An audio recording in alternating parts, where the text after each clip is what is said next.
Hello, everybody. Sorry that we could not start this at the beginning of the first period. I got home kind of late. Matthew, have you been watching the game, sir? I started watching towards the end of the first period. I saw Montreal's second goal in the power play.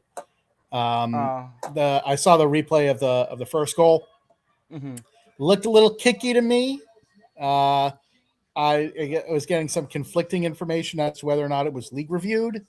I mm-hmm. don't know why it wasn't challenged if it wasn't going to be league reviewed. So I'm not sure, but it looked a little kicky to me. But their power play goal, Matthias Samuelsson just decided to guard nobody, and yeah, pucks in your net. So Yeah, that one they definitely deserved.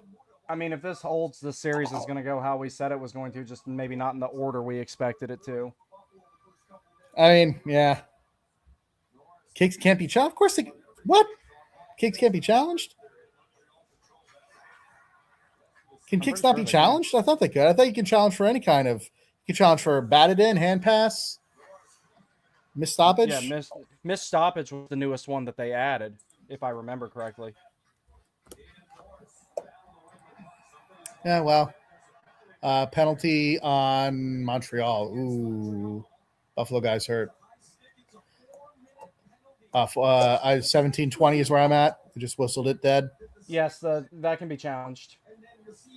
Yeah, kicks can be challenged. Yeah, it's just a lot of coaches don't do it because of how, see, the thing is that there's a big gray area around it, and there shouldn't be. If you don't Uh, actually, if it goes in off the side of your skate and you keep your skate planted, I say we just simplify that and let that count. If you actually kick it with the front of your skate, as in your skate has to leave the ice and you kick it like you're kicking a soccer ball, then that should be no goal. Make that rule black and white because it should yeah, I be. mean, they could also If define it pretty easily, like a distinct kicking motion. Well, a kick involves a flexion of the knee. Yeah, if you don't flex your knee, if you So just snowplow and it goes off your foot and goes in because you redirected that's a it on goal. purpose, that That's a should be goal. a good Yeah. goal. Let's just end that discussion there. Now you can either front kick or side kick. Either way, your knee flexes. That's how you can Yeah. tell if there's a kicking motion or not. So it Yeah, that seems that would it that should would be change clear that cut to me. that would change that argument entirely. In which case, I did see a kicking motion from Deneau in that case. Mm. No penalty, was his own man, friendly fire. Well, Phil Deneau can't score with his stick 90% of the time, so I guess he's got to do something.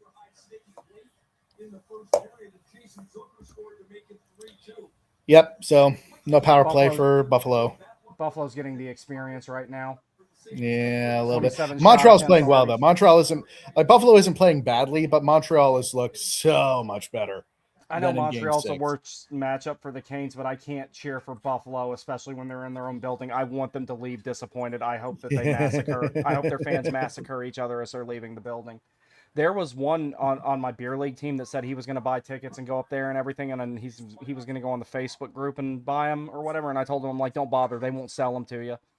And one of the other guys in my locker room who is not understanding of the lore was like, oh, they don't care, they just Mhm. want to make their money back. I'm like, not, no, buddy, that's not how it Nah. works no more.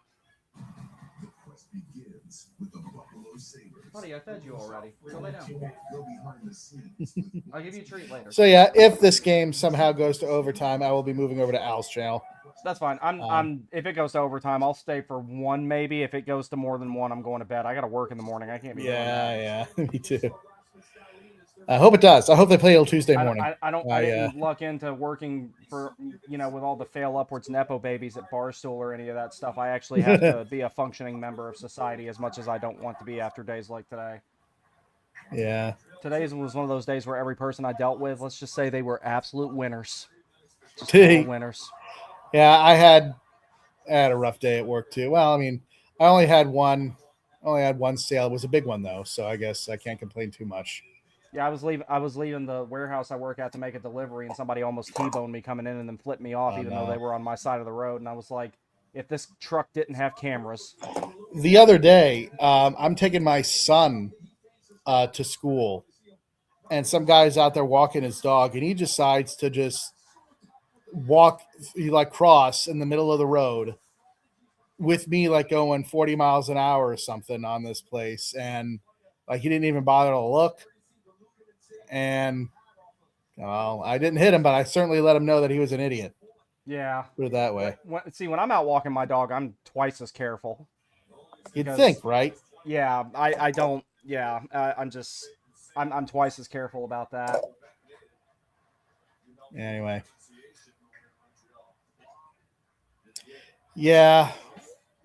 Montreal looks way more dialed in. They look focused. Whereas the last time After the way they got their ass whipped last game, you knew they were Yeah. going to respond, though. I mean, Martin St. Louis is I think a good enough coach, and like both of these teams, but Montreal especially because they did it to Tampa as well. They're road warriors. They're way better on the road than they are at home. Yeah, that's one thing Carolina has to worry about a little bit. Mm-hmm. Although they have yet to face the Hurricanes at the playoff Canes experience at home. Not since The only team that's really been able to beat us there and really like beat us with while looking good doing it is Florida. Oh yeah, and they're reminding us of that today so they can keep their 7 fans interested while they're not in the playoffs. Because they're probably wondering, there's a draft. Is it like the NFL? No, it's completely different. Yeah, they don't play right away there, Florida. That's not how it works. Yeah, they're going to be like, why are they drafting all these kids if they're not going to play for 3 to 5 years? And what do you mean only like 15% of them make it to the league? There's roughly 3, maybe 4 players in this draft that can play in the NHL next season. Oof.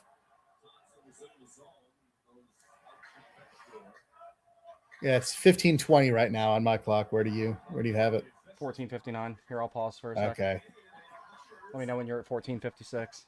Sure.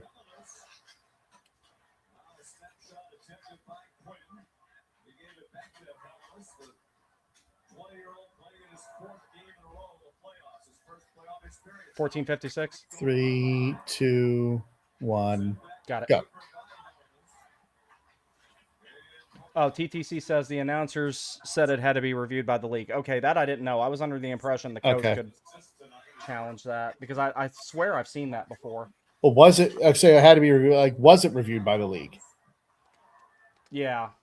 I mean, I don't know. I didn't see it because I didn't see the first period at all. I completely missed it because I was. Yeah, if you look at the replay, it looked like he kicked it into me. Like I would be upset if that was scored against us. It was to me, it definitely looked kicky.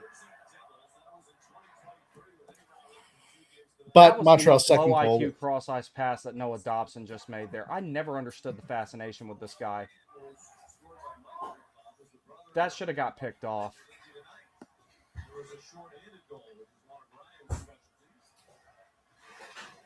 Oof. That was out. Okay, they got it. You thought so? Yeah, I thought so.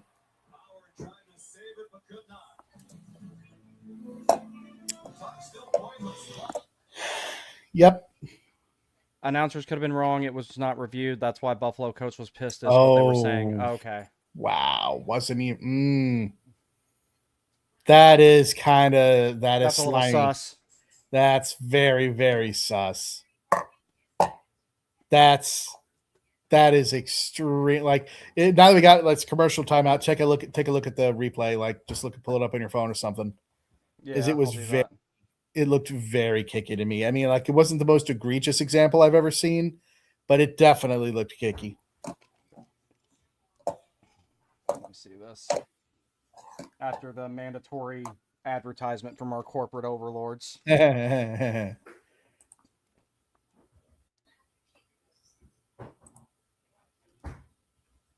no opens the scoring in Game 7. This is the one. Yeah, why can't you challenge a kick? Like, if anything should be able to be reviewed, it should be kicks. Because normally offside is like 9 times out of 10. That's marginal, and a lot of times it gets overturned. It wouldn't have affected the play anyway. That's why I don't like that rule. But at least it's clear. At least it's usually clear. Except for that one time when it wasn't. And guess who had to be involved in that? But yeah, but yeah, I mean, like to me, a distinct kicking motion is more. Ooh. Yeah, yeah. To me, a distinct kicking motion is more easily identifiable than goalie interference.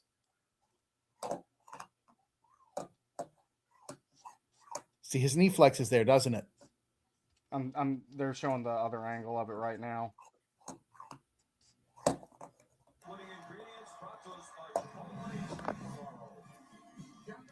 His skate didn't leave the ice when he touched the puck. It was after. Still, though, he moved his knee moved forward. Yeah, that's hard, man. Like It you said, is, not the most apparent example of it, but you could definitely make the argument. I mean, I'd have challenged it. yeah, but this is Lindy Ruff we're talking about. Yeah. He's like the most. Lindy Ruff is what a lot of people accuse Rod of being a good but not great coach. That's what he is. Well, he has been whining about, feet and creases and whatnot for quite a while, hasn't he? Well, Buffalo's been whining about that since 1999. Since they'll never shut up about it. They'll never shut up about anything. It's like Carolina was missing 3 of their forwards when, they lost to Florida a couple of years ago, but Buffalo is still and 2 of our defensemen when we lost last year. Yeah, so it's like, everybody deals with injuries. It's not my fault that your depth chart was not that good. But it's like I can't. Even if they're playing against the Taliban, I can't cheer for Al Qaeda. It's just I can't do it. Or maybe was it that Ruff wanted the league to review it and they wouldn't, and he didn't want to challenge because he didn't want to risk being wrong. Then that's on him. He had a choice. Then that would be on him. That actually might be because that's probably what it was. So I think the announcers. I think you can challenge. I'm almost certain it's been goals have been challenged for kicks before. They've been challenged for high sticks before. Here's a good point right here. Damon, what's up? He says, with how Montreal's power play has been, I wouldn't have challenged that. The kicking motion is about 50-50. Yeah, I saw that. Yeah, I thought a goal. That makes sense. That's probably what it was. I think Ruff wanted the league to review it so that he didn't have to risk a challenge. Yeah. And the league was that would have looked really bad if he'd shook his finger at the league and then they reviewed it. And then it would have been right back to, Gary hates Canada bullshit again. Okay, that was pretty sick, and I don't like Slavkovsky at all, but that was a good move. Good pass. That's what he's best at. See, that's the thing with Buffalo. I like all their players except for Connor Timmins. They've got a damn good team. I don't like how Samuelson decided to guard no one on the penalty kill. Oh, he had a Morrow moment.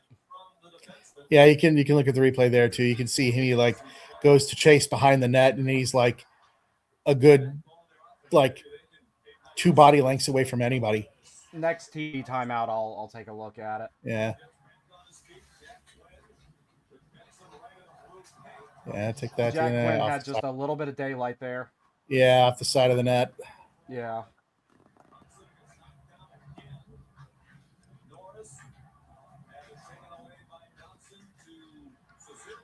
You got that? Okay, kept in. Good pass. Nice try. See, from what I saw in the group chat, they weren't keeping pucks in the first period. Now it looks like they're trying to keep them in. Good shift by Buffalo, but no dice yet. Damn, I cannot get hydrated. I've had 3 of these since I got home. It is hot out here. Oh my goodness, it was boiling hot out there today. My kids are all defensive play by Hudson. He's gotten better defensively. I don't think he's ever really been bad at it. It's just he's not that big. He doesn't have that much reach. So when his gap's not good, he kind of gets just got to go wide on him. Yeah, but he's got the puck so damn much that it almost doesn't matter. But when you're for the zone entry, you just got to go wide on him. Yeah, he'll make Team USA next time in the World Cup. I think him and Lacombe both will. If Lacombe can not have Teravainen moments like he did in that one game, because I was I couldn't believe that he passed. And Brett Burns moments, on trying to stop someone on a breakaway. Yeah. To be fair, though, that was just unreal by Marner. That was It just was. ridiculous. That's one of those times you should have just taken a penalty and held him down. That was probably the better option. Yeah, just throw him to the ice. Just go ahead and wrap the free hand around him and suplex Yeah, him. just throw him, just toss him, just suplex him. I kind of got away with that a little bit last night. I didn't throw him down to the ice, but I sure as hell wrapped my arm around somebody last night to keep them from getting out of the zone. I fully expected. You whistle for it? No, I totally got away with it. It was just a split second. The guy like tried to chip it past me, and he got it back to his stick. I went to poke check him. He turned around, and he had two hands down. So instead of me trying to get my stick around him, I just took my right arm and I bear hugged him for a split second to knock him off of it and let him go immediately. And Montreal's doing their shot blocking thing. They're just throwing their body in front of pucks. They're not the most structured team defensively, but they sell out. That will pay them dividends. Uh-oh. Damn. Mousetrap.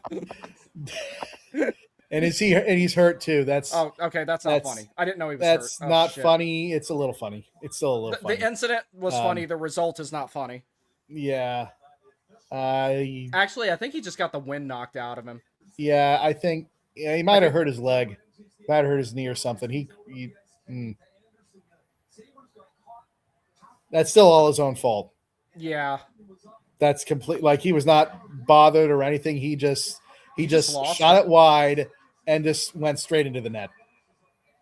Let me see if he lost an edge on his own. Yeah, he toe picked. Yeah, he did. He toe picked. I think he just got the wind knocked out of him because his midsection hit the post. Oh, his arm. That's his arm, maybe. I mean, you can play hockey with a broken arm. People do it all the time. You can. Still hurts. Oh, it hurts like hell, but I'd imagine. Yeah. I've only played with a broken arm. You stand on the bench. So.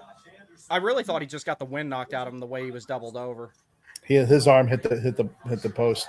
Till this day, I'll never forget the first time I got the wind knocked out of me when that catcher hit me when I was trying to get the home plate that one time when I was playing. For me, it was the trampoline at back. Yeah, I remember you told me about the trampoline. Yeah, I about broke. I broke my arm off the trampoline, but I also had the wind knocked out of me plenty.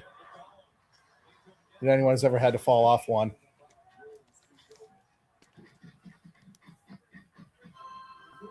Still the worst thing I ever did, though. You know those little tetherball things that you had with the baseball where you could hit it, it would wrap around the pole and come back? The baseball? Yeah, there was a baseball tetherball type thing. You could sit there, you'd hit it, it would wrap. Oh, you hit it. Okay. And then it would wrap back and you'd swing and hit it again. I must have hit the thing 99 times in a row, right? And then on the 100th, I accidentally hit the tether, and the bat came back and hit me in the face, and I knocked two of my teeth out. Something similar to me. Did you ever play the game Roll-A-Bat? Nah, I know of it, but yeah. So to those of you who don't know, it's like baseball, but in order to, like, you're at bat, it's usually like when you only have like 2 or 3 people or something.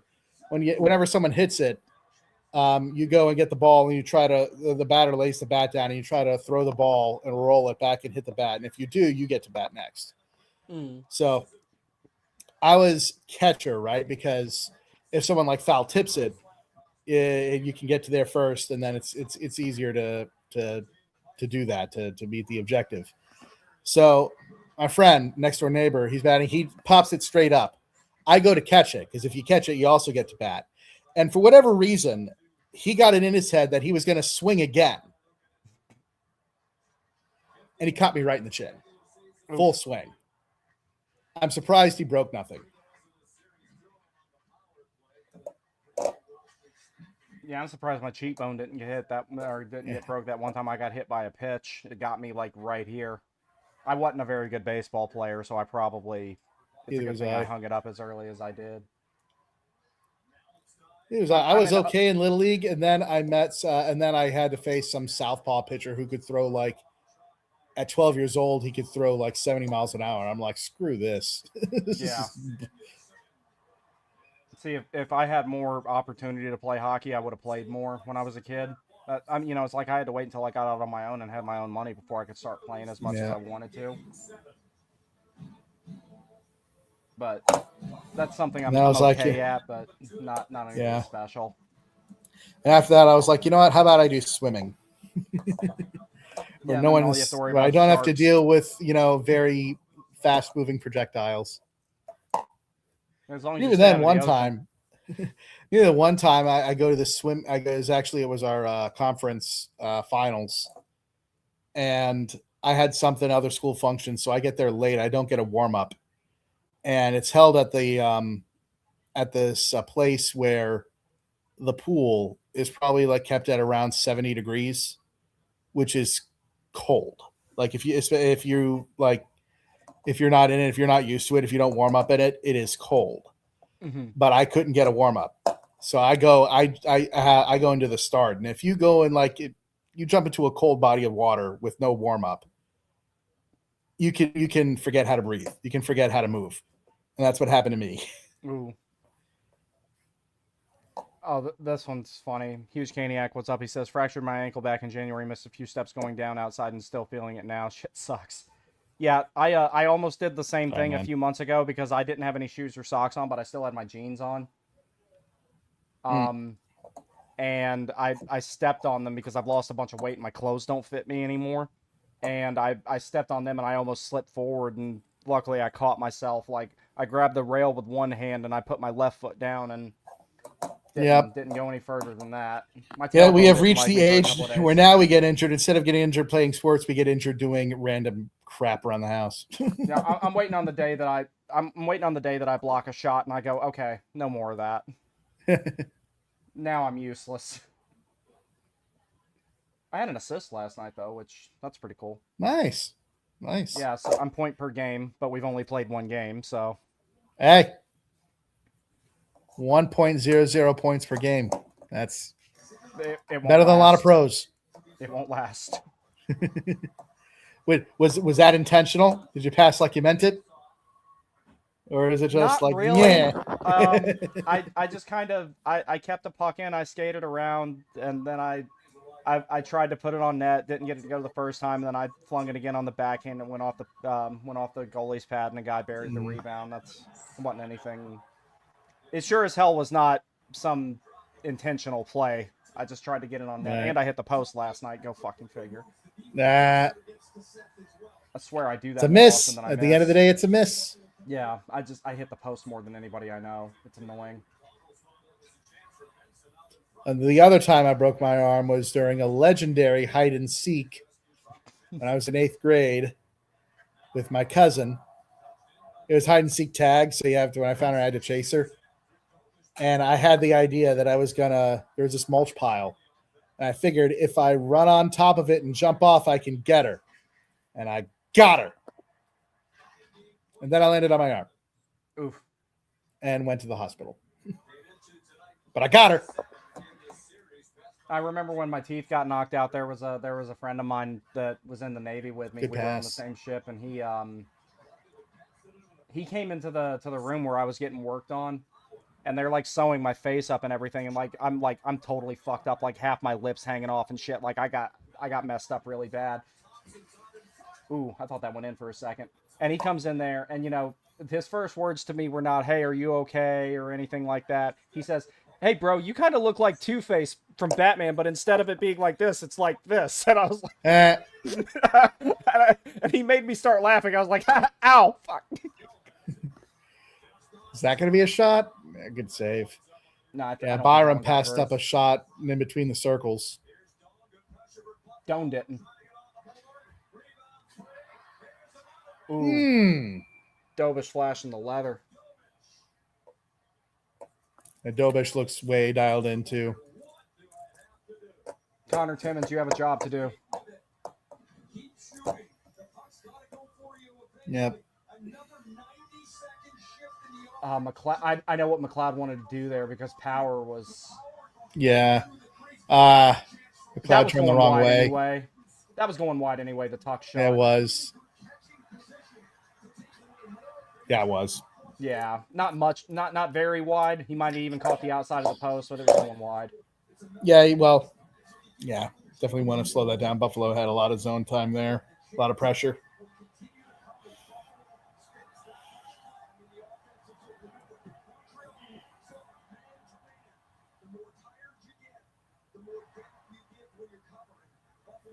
Does Montreal play in man up general just looks for better. the most part? I don't think they really have a structure defensively. It's just kind of like, all right, good luck. Try to keep it out. Try to get it back. Yeah. Buffalo's playing well. They're better in this period than they were in the first. Yeah. Got a lot of work to do, though. That's Well, we're out, only yeah. about 16 minutes away from being to say if you're Buffalo, if you can get one in the next 5, and then they get scored on, and that's that. Montreal scores next. It's over. Yeah, Buffalo can't make a lead evaporate like Montreal can. I actually spoke to Tuck before Game 6, and he told me that he missed some chances, some great chances early in the series, and that affected his confidence, and he said it just Check your snowballed volume, for there. please. But he said, I've been in this league a long time, I've been in stretches. The only way Can you? I can hear you fine. Can you hear me? Okay. No, I mean, I'm hearing your TV like loudly. Oh, my bad. No, you're good, Sorry. bud. It's just, it was like really loud. Oh yeah, that was Emily Kaplan. She's like, I Yelling heard into the 2 Emily microphone. Kaplans, or 2.5 maybe. There was a lot of Emily Yeah, okay. Kaplan I'll turn it verbiage going on there. I don't mind her though. I think she's pretty good. she's all right. I like her they're more than worse. Leia Hextall. And I like her more than AJ. What's her face? Oh, Malesko. Yeah.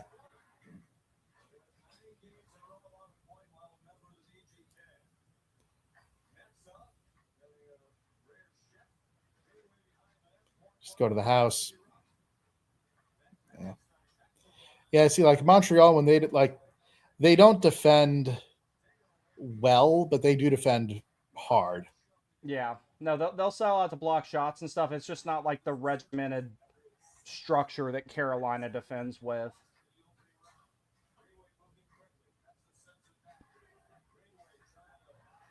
Yeah, see, they do things like that. 2 people went to 1 person. That should have goal.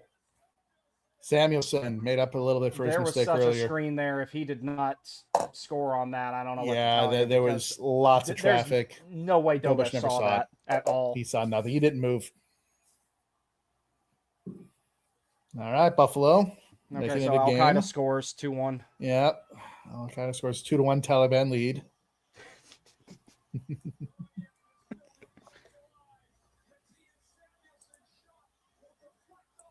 Oh, it went off of Josh Anderson.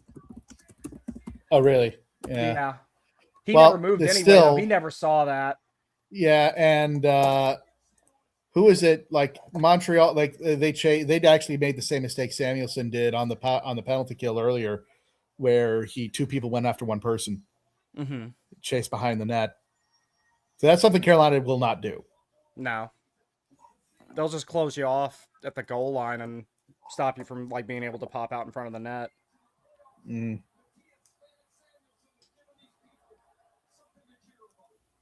Well, considering he was a traffic cone on the second goal, from what I have been told. So HC PK Subban is going to be insufferable no matter what. He will be insufferable to the day he dies.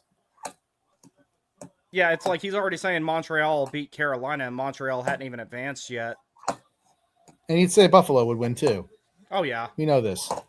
you The could put Canes an could win like ECHL 5 team in Stanley there. Cup. The Canes could win 5 Stanley Cups in a row. He'll still pick against us. Yeah, Like, I don't know what his deal is with that. And he played in a similar market. I almost in think it's a bit Nashville. now. I almost think it's just a bit that he's Oh, doing it's now. like his Jankowski. Right. He's Well, just- mine's he's just- funnier, he's just and keeping the everyone bit knows that alive. I'm actually joking. Okay, people who matter know that I'm actually joking. Because there's a lot of other people that don't. Everyone who tagged me that day I knew was, they knew that I was joking. I don't actually dislike the guy. It's just a bit.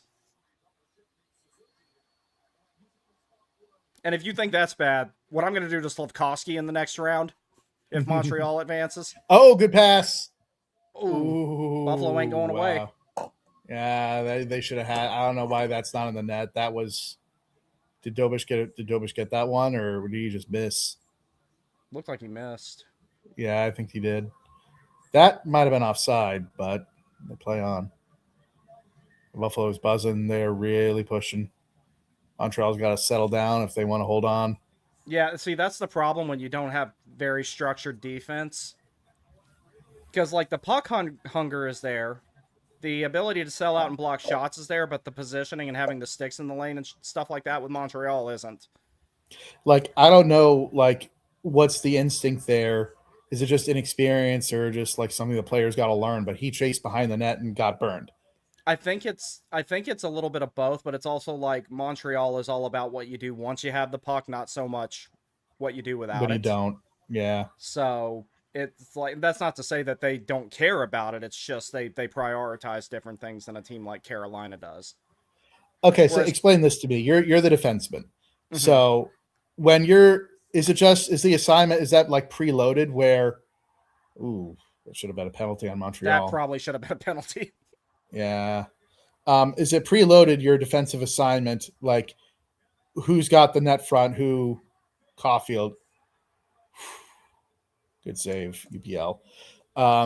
So when you're defending the front of the net, like, is it you stay net front and the other guy goes to chase or to follow his man, or So with like, every how does that good D interchange partner work? I've ever played with, we kind of interchange depending on the situation.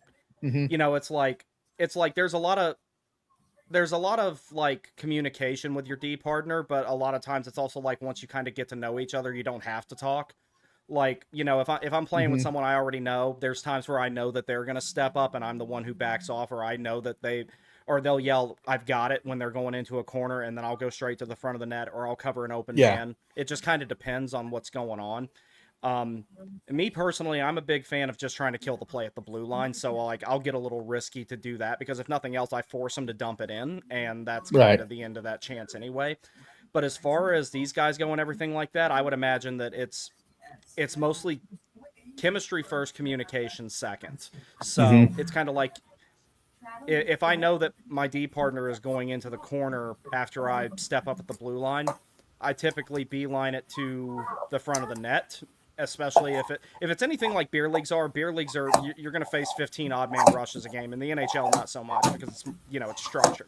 Whereas I'm playing with a bunch of, you know, 30 somethings like me. It's not Mhm. very structured at all. It's more like cover somebody and hope for the best. Right. Because I'm not a great skater, so I have to play that way. So Mhm. it just kind of depends.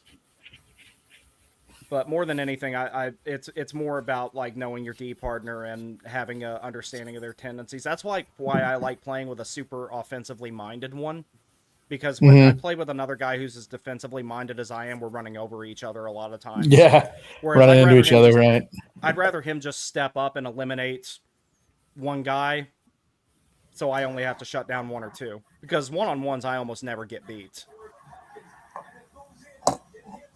Dovis was trying to go for the Kochekov there. Yeah, he was. Problem. He his didn't stick say it. He was out way there. deep, and he was way deep in the net. Yeah, he saw nothing. That's a great view. Stanley said, "Yeah, He he saw thought the nothing." puck was still like right on the other side of that gaggle. of There were players right in like front of him. 5 people right in front of him.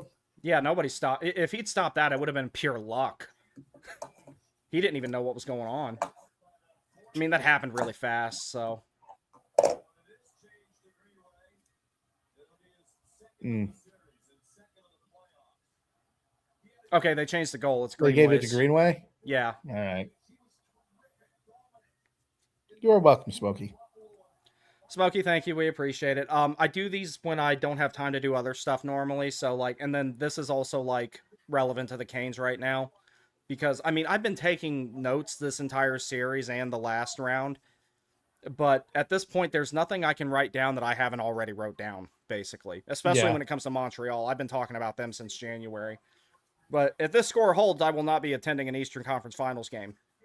I haven't ruled out finding a way to deport myself to Georgia for a few days. I don't know what I'll do down there. I might go to a Braves game or something, but I'm not going to be I'm going to be as far away from Lenovo Center as possible. Peach State.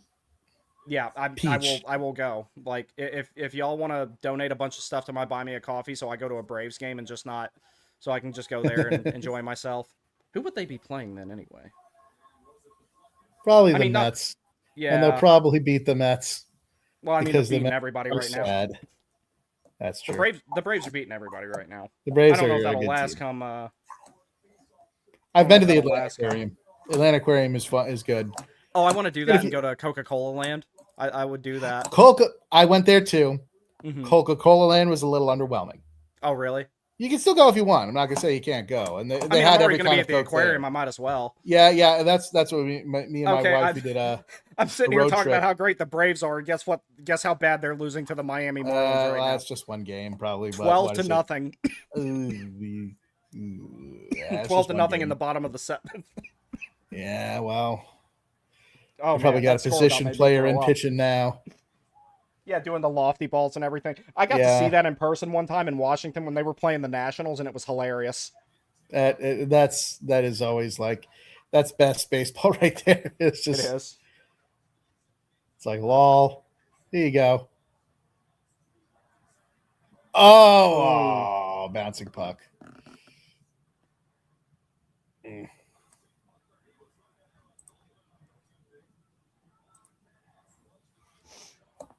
But the Atlanta Aquarium is great. Take your girl there. I'll have a great time. Yeah. Well, no, I wouldn't be able to go to a Braves game around that time frame. Oh, they're on the Well, road. no, on the weekend. On the weekend, I could because they're playing the Nationals 3 times, and that's the only team I've ever seen them play. So I'd want to see them play Yeah. somebody else. And they were playing the Blue Yeah. Jays the first week of June Mhm. in a 3-game. Then they play Pittsburgh in a 3-game at home. But if things go the way I think they're going to go, Carolina's series will be all but over by then.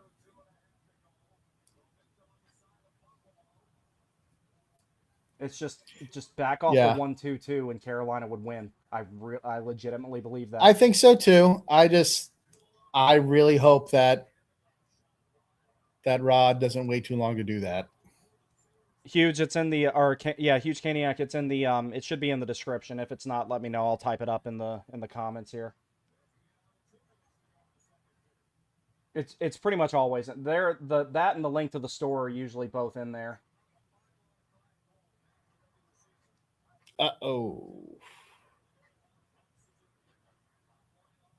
Montreal making a little bit of a push here. Grayson, what's up, buddy? Been a while. How's it going? It's going good, buddy. It's going good. I start school again week after next, so I'm going to be of course, I'm going to be busy as hell during what would be the Stanley Cup Finals. Oh, good pass. Missed. He should have held on to that puck for another second. He could have got closer before he took that shot. To me, if the ice is there, take the ice in the offensive zone. Am I wrong? I'd rather low IQ people like me won't do that. Ooh. But typically, Yeah, if you can have the ice, you take the ice, especially against a team like Montreal who's not going to take it away from you very quickly. Now, you try and do that against Carolina, they'll laugh at you and Jacob Slavin will poke check it, and that's that. I mean, yeah, it's like, yeah, you give more time for someone to block it or for the goaltender to adjust and challenge. Mm-hmm. But to me, it's just like when you close the distance, it's always better. Yeah. Especially when you're only down by 1, you don't have to shoot everything.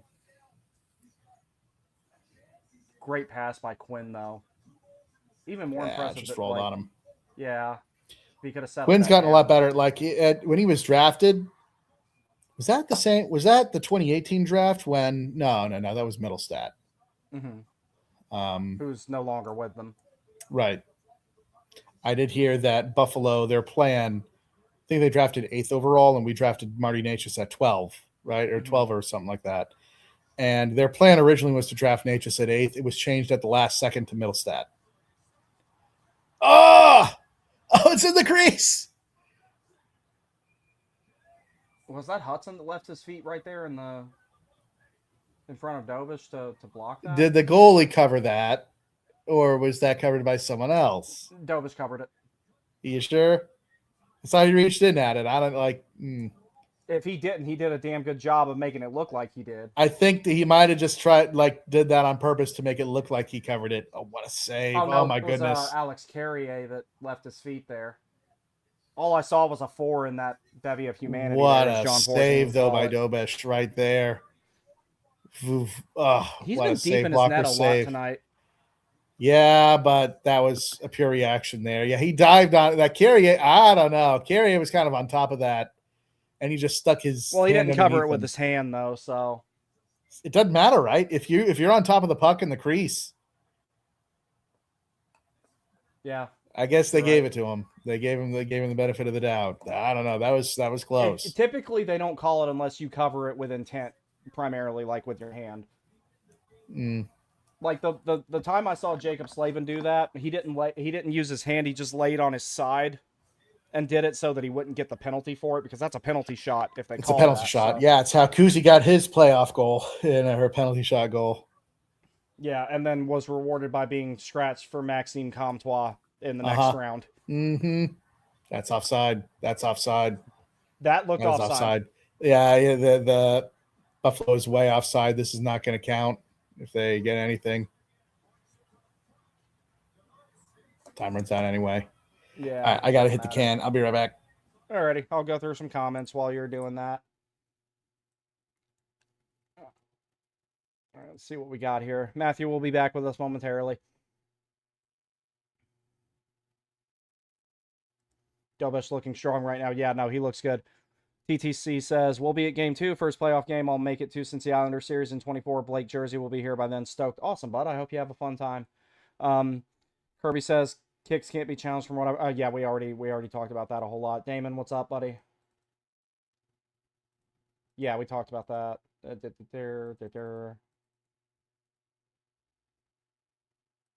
That looked rough. What's good, boys? What's good?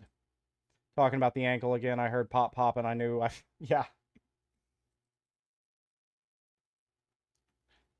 Good at hitting the post. You're a true Kane. Yeah, I've been doing that for a long time. There's a bunch of videos that I've posted of me hitting the post, like on LiveBarn and on my GoPro and stuff.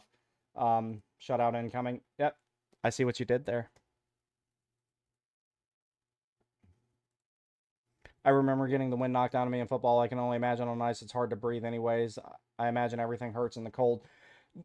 Me personally, even when I've been playing in colder rinks, I've never really felt cold once I get moving. Like when I'm like in the locker room putting my gear on, I might feel cold, but once I get out there and get some laps in during warm up or whatever, I stop feeling cold. So like I get so hot when I play, like I don't even wear like any like Under Armour or anything underneath my pads because I can't do it. They let them get away with that there in the crease, showing that replay there, but I mean they couldn't distinctly say that someone intentionally covered the puck in the crease, so it wouldn't be a penalty shot in that case. Finally, referring to Buffalo scoring, he 100%.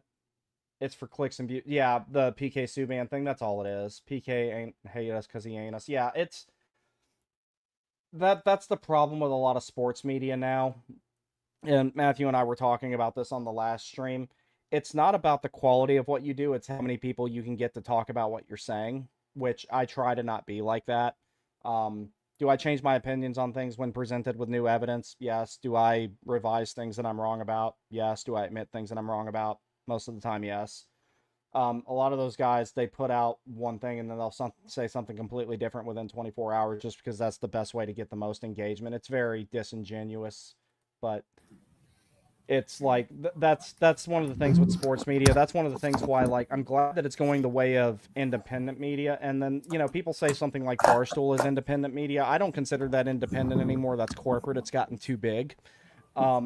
You know, one thing I'm going to have done for this, if it gets big enough, I'm going to write bylaws for it, and I'm going to limit how many people would be employed if this were ever big enough to do that. I don't know if it ever will be, but you know, it's like basically this will, so long as I am living and breathing, this will not turn into Barstool or Spit and Chicklets or anything like that. It's not going to be that type of programming. It's not going to be that, because I hate stuff like that, and the last thing I want to do is let it turn into that. If the league were smart, and of course they're not, but if they were smart, what they would do is they would actually give out some licensing rights to more independent content creators online on YouTube or streaming channels, and let them actually give live commentary on the games. Yeah. And then they could sell advertising, so it's not like they don't get their cut. Because that's the future. That's where everything's going anyway. Yeah, and that's not just with sports, that's with everything. Like Everything. yeah, Mhm. people are tired of. I mean, dude, it's like wait until the alternatives to Hollywood start really popping up. You can make movies with iPhones now because of how much Mhm. processing power they have and how good the cameras are in them. Like that, people are going to start making full length feature films independently without a ton of financial backing. And I can't wait for that day for corporate entertainment to just completely die. China's money can only prop you up for so long. I mean, AI is going to do a lot of that now. I mean, like that was the whole reason for their silly strike was one of the things is that people are just going to use AI actors now. It's a lot cheaper, Well, that and and you can probably find talented people if you look hard enough. Just didn't have the right circumstances to get noticed. Like it's like I've got a bunch of different ideas. Like one of the things that I would love to do is it's like with all the really bad aviation movies out there, like Iron Eagle and stuff like that. If you give me a budget and about 10 people who can act, I will make something that rivals Top Gun. I swear to God I would. But it's I'm easier just to in the club. teach. It's easier to teach pilots how to act than it is these actors how to pilot. Yeah, that's the thing. It's like, and it's like I think I could make something better because I've got so many ideas of how I would go about that. It's Speaking like, of pilots, what happened in oh, Idaho? I'm I'm I'm not gonna say everything I have to say about it on stream, All right. but here's the thing about it. People are already asking a certain question that shouldn't even be asked. The first thing is they're like, why are EA-18G Growlers when the Blue Angels exist and already have F-18s? Why do they have a demo team? Well, it's because if you want to get people interested in joining an all-volunteer service, you have that after you killed the A-10 demonstration team because for the 5th time you've said it was not going to be in service anymore. Face it, the A-10 will be the first fighter in space. They're going to retrofit it with TIE fighter engines and put it in freaking space. Ion. It's gonna be the first aircraft to birth the moon. That's what's going to happen. And it's somehow going to make noise in space too. It's going to be the first thing to make noise in space. But it's like, the thing about it is, it's like, that was their first question was like, well, why do you even have a Growler demo team to begin with? There's nothing wrong with that because the guys who are flying in situations like that are doing some similar things that they would do to actually qualify on their aircraft. Those hours are logged towards their total hours of flight time. And demo teams do a lot of stuff that they do in actual training and everything like that. The exceptions being the Blue Angels, Thunderbirds, and stuff like that. Like the guy who flies the solo F-16 Viper demo, which is my favorite one personally, that's all maneuvers that he has to know how to do so he can go like actually kill people and stuff. So there's nothing wrong with that. But what I want to know is I want to know the background of both these aviators because one of the things that I learned while I was in the military, and this has been going on for a long time, and this is not me being political, I'm just telling you the truth about it. There is a lot of nepotism in the military, and it's really bad in aviation with who does and does not get pilot slots. There is a lot of favoritism. If you want to know how bad it is, John McCain lost 4 aircraft before he lost the one he was shot down in. And he was doing stuff that if his daddy wasn't an admiral, his ass would have been grounded. For example, when you're flying so low that you clip power lines and shred them with the prop of your A1 Sky Raider, most people, they get the boot for that. You are now a surface warfare officer. You go to this ship. Be glad that's all that happens to you and be glad that it's Cold War time. Otherwise, you would just be gone. So, that type of stuff has been going on for a long time. Additionally, George Bush was an awful pilot. Yeah. He got to do it because of who his dad was, and his dad was a good pilot. So, and he also avoided getting eaten by cannibals after he got shot down in the Pacific. It's like, this isn't DCS, I mean. No. But the thing about it is, somebody somewhere in that formation messed up. You could maybe argue the lead aircraft let up on the throttle too much. But maintaining the visibility of the aircraft in front of you is just more didn't so. See him. Yeah, it's like that's more on the trailing aircraft to do that. And once someone goes below you like that, you lose visibility of them. So if I had to guess, the trailing aircraft had way too much going on in the throttle and lost visibility, and instead of backing off the throttle and maintaining a safe operating distance, whoever was flying it was just kind of like, it'll be fine. Now, granted, it happens really fast. There's a lot more to it than that. You just but- pull up. Well, and see, the thing is, it's a little bit more complicated than just pull up. But F-18s are like one of the most high alpha, or that is the most high alpha fighter in our inventory. That thing loves to fight nose up. I don't go if I'm in an F-16, I don't go two circle against an F-18. Like that's a death sentence Right. because Yeah. he'll get underneath me, make me gain some altitude, and he can shoot me while I'm trying to get away from him. But the thing about it is, there's a lot of. Let me put it this way: when I graduated high school in 2009. There were four people got into service academies. I graduated. You and me both, by the way. Yeah. Class of 09. Yeah. 4 people in the high schools in Cumberland County got into service academies. 2 of them to West Point, 1 to the Naval Academy, 1 to the Air Force Academy. All of them had parents who attended except for one whose uncle attended. People don't want to talk about that because they don't think it's true, but I know from experience, firsthand experience, that is the case with who gets into service academies. And then with whatever percentage of them go to flight school, a lot of them get in because of who their parents are. So that's just the fact of the matter with it. And that's why there's a large percentage of aviators that come from service academies, a smaller percentage of them that come from Reserve Officer Training Corps, and then a very small percentage of them coming from OCS. Or OTS, depending on which service it is. Yeah. So but just based on what I saw on that. I'm sorry. Yeah. It's just a shame that the American fighting force is, well, I mean, it's not that I wouldn't have, is basically, I pretty much, I think every government is going to have some degree of this kind of issue, but it's a shame that America isn't above that, but it is what it is. It's kind of human nature, I guess. And yeah, so it's like, and the worst part about it is they lost a much more expensive aircraft than a standard F model FA-18 because those Growlers have a lot of expensive stuff on the inside. I know they didn't have normal ECM pods hooked up to it because they typically carry 3 of them that cover a bunch of different frequency ranges and stuff. They were wings clean because they were doing a demo, and you're not going to burn the extra fuel and everything like that.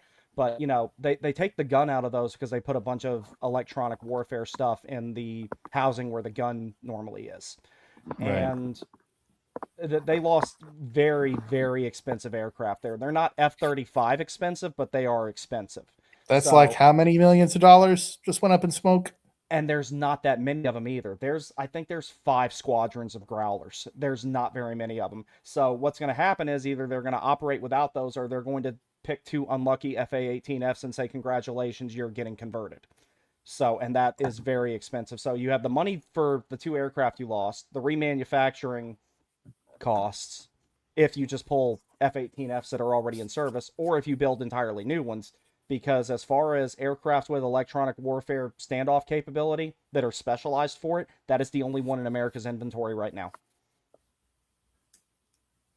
That is the only one. I don't know. It looked like one of the pilots was drunk. Leave America, please. What for? I like it here. It looked like one of the pilots was drunk. Like he just couldn't be bothered. Situational awareness. He looked like Scott Morrow was flying the plane. God forbid. Well, Scott Morrow's an F-117 Nighthawk. He's completely invisible and has no right. Yeah, he's just yeah. NC State Rule 77 says, can any of these fighter jets do something about PK's outfits on ESPN asking for all of humanity? Ugh. What is he wearing? He's wearing a bathrobe. I didn't even notice that. He's wearing a bathrobe and no not tie. me. Okay. What the?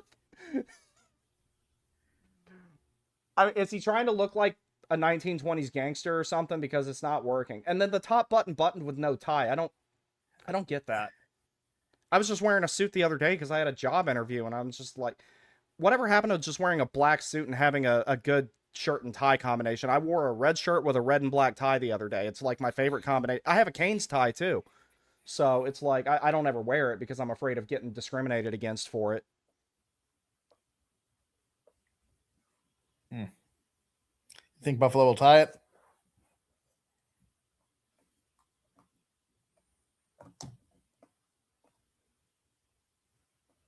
Hold up, we lost Matthew. Okay, he's back now. Oh, sorry. No, you're you good, think buddy. Buffalo will tie it? I think so, but I'm I think I'm they hoping will. that I hope this game is still going on when I wake up to go to work tomorrow. That'd be great. I think And then they will. I think they Eastern will, and then Conference Montreal Finals will are win in canceled. overtime.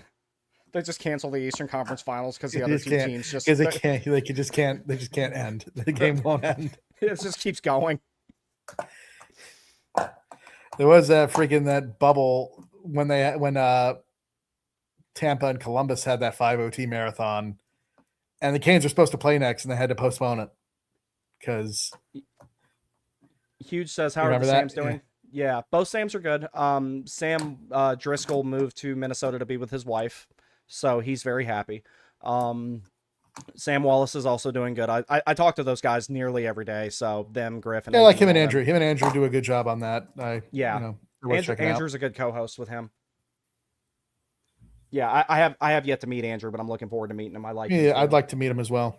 Yeah, one day. Oh, I have an idea about something, but we have to talk about it off camera because I Sure. want to keep it a secret until I actually do it. It's a for fun activity. It's not the bingo cards. It's something draft related. It's not something we'll Sure. do this year. It's something I'll try to do next year, but it's going to require some organization. But I'll definitely need your help with it because Sure. it's got a lot of draft knowledge that would be Speaking of required. draft, well, we got a minute. I know our mutual acquaintance. We've gone back and forth. Him and I have gone back and forth a bit about this player who I think will be available when the Mhm. Hurricanes select at the end of the first round. Now, Mhm. they're obviously, I think the Canes would like to trade back, especially with only 4 picks in the draft. However, this draft is deep, and that it might just be like, what was it? Was it 2022 when the Hurricanes took Nadeau and everyone just made their pick, Mhm. and there was no trading back at all, no movement at all. I remember because exactly where everyone I was- was when that happened too, and I'm sitting there. I remember that. I'm like, please don't trade back. Pick this kid up. Please pick this kid up if he's Yeah, available. And that was everyone just made their pick, and that might happen here. Yeah. Now, I think the Canes, it's their instinct to trade back, especially when they don't have a lot of picks. But Brooks Rogowski, this is the 3rd draft in a row now that in the Hurricanes draft, slot at the end of the first round, where there's probably going to be a very large right-handed center available. Dean Letourneau was the one 2 years ago, and if you remember him, he's actually playing pretty well now. And while his camera working, I'll just keep going a little bit. There's Dean Letourneau. Of course, last year it was Mason West, and we talked about him at great length. And this year it's Brooks Rogowski, 6'7", right-handed center. He's I don't think he's quite as good as Mason West, but I still really like what he can bring to the game. He's pretty fast for a big guy. His agility, his edge work is not, is kind of what you'd expect for someone who's larger. That's something he needs to work on. But he's got a pretty good shot, and his plan is simple. He goes to the net. So, there's another very, very large right-handed center that we could select at the end of the first round. Mhm. And I'm trying to think of a good reason not to. I mean, I think Mason West is a little bit better than Brooks Rogowski. So yeah, but still, I've been waiting to have a guy like this in our system for a really long time. And the Canes have yet another chance to do it. So I just wanted to mention that real quick. Until they trade him back and the Blackhawks take him with the very next. Right. Like I said, I think Mason West is a little bit better. Mason West is a higher IQ player than Brooks Rogowski. Brooks Rogowski doesn't. His plan is simple. He just goes to the net. He's kind of more similar to Ryabkin.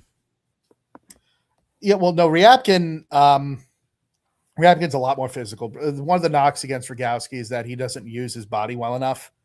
He doesn't use his frame well enough to. So he's Jankowski. To be physical. That's the thing. It's like if everything works out, he could be Tage Thompson. He's more a little bit like Jankowski, except slightly bigger. One Jankowski is enough. Yeah, I mean, you might think that, and that's definitely fair. That's definitely a fair criticism. Thing is, Jankowski is a better skater, but Rogowski has a better shot. It's hard to have a worse shot than Jankowski. Yeah, especially with that soccer net that he missed the other day. Yeah, He's like the meme Brooks of the guy Rogowski could have scored on that. Let's put it that way. He's like Then the again, meme of so the could guy in I. the car and that's got the mullet and says, "You boys, I heard you boys like you like." I was waiting on Jankowski to be like, "You boys like overtime? Here's some more overtime." I could have scored on that. Hell, I could And have I scored on can't that. skate I'm to the most save my offensively impotent player in the history Yes. of hockey.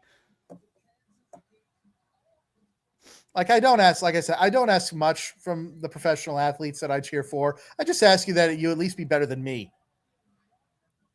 I asked him to win Stanley Cups personally. I mean, true, but it's like I'm talking when an individual Good stick. play. You know, when Kochetkov would just let a 40-foot muffin sail past him with a clean look at it. Yeah, but then he would make the most. Then he'd make the insane stand on ridiculous your save that no one else can make. But yeah, that's the funny. And Bussy's not too dissimilar in a lot of ways. He's a little bit more steady with the medium and high and low danger shots. But this is a good question here. Huge Caniac says, "Have you ever gotten to fly? I think it would be awesome to go to flight school. Even my eyes aren't that good anymore." So I have flown a Cessna 172 on multiple occasions.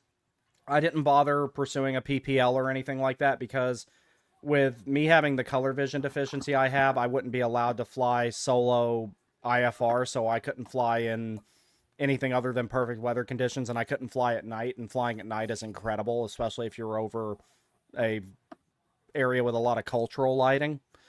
So I just didn't bother with it. It was a waste of time. I'm just going to build myself the sickest DCS setup imaginable when I have the money. Like I've already decided, like, well, I'm going to have one of the Thrustmaster stick bases where I can put like where I can like change the grip out on it. So I'm going to get the F18 one, the VPX F14 one, the F16 one. I'm going to get all those, and I'll do the same thing with the throttle where I just have to like pop the cables off. And Buffalo power play coming. High sticking.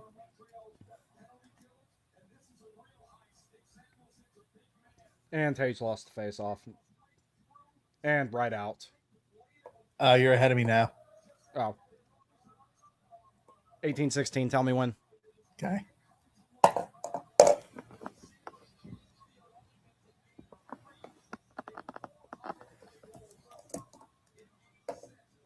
Am I behind it all? Okay, whatever. All right. 3, 2, 1, go. Got it. How do you get ahead of me like that? Like, I don't if know. we were synced, and then yeah, something weird happens. Yeah.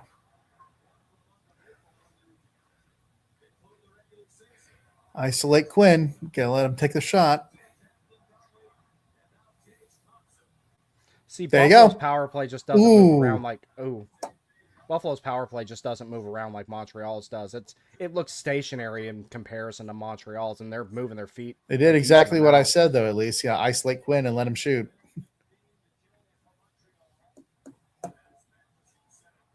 You know, if I was killing penalties against Teravainen, that's what I would do. I would isolate everybody else and then just let him, Yeah, not shoot the puck.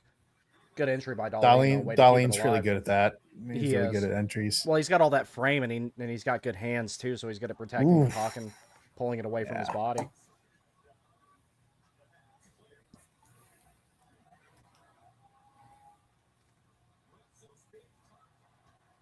Tuck's got some damn wheels for as big as he is.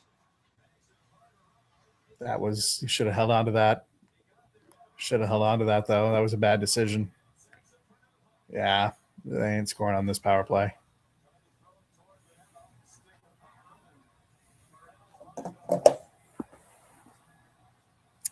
All right, it's time for me to do play-by-play. Norris goes back to the slingshot for McLeod. Now on to Tuck, right wing. He's stopped up there, and Montreal clears. Good penalty killing by Montreal. Yeah, sorry, folks. Our StreamYard is having some problems tonight. It's having a rough go. All right, penalty has expired.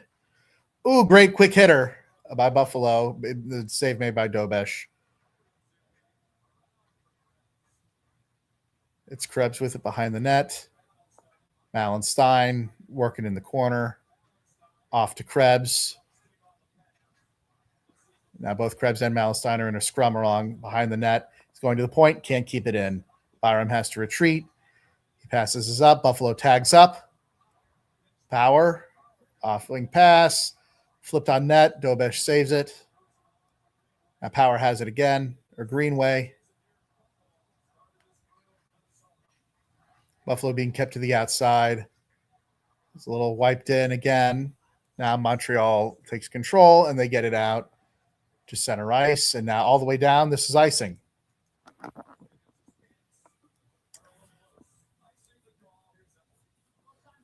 Little opportunity for Buffalo here with the Montreal icing. They were on the ice for quite a bit. I don't know if they were able to change all their penalty killers. Yeah, it was the Buffalo fourth line that scored. Of course, Greenway, Krebs, Malenstein, with Greenway getting credit. How nervous am I for Montreal? Not as much as I was. Not as much as I was. Montreal is still a worse matchup than Buffalo. Oh, Buffalo, nice shot from the point. Couldn't quite get it on net. Went just wide. Montreal still fighting for it. Now it's out to center ice. No icing this time.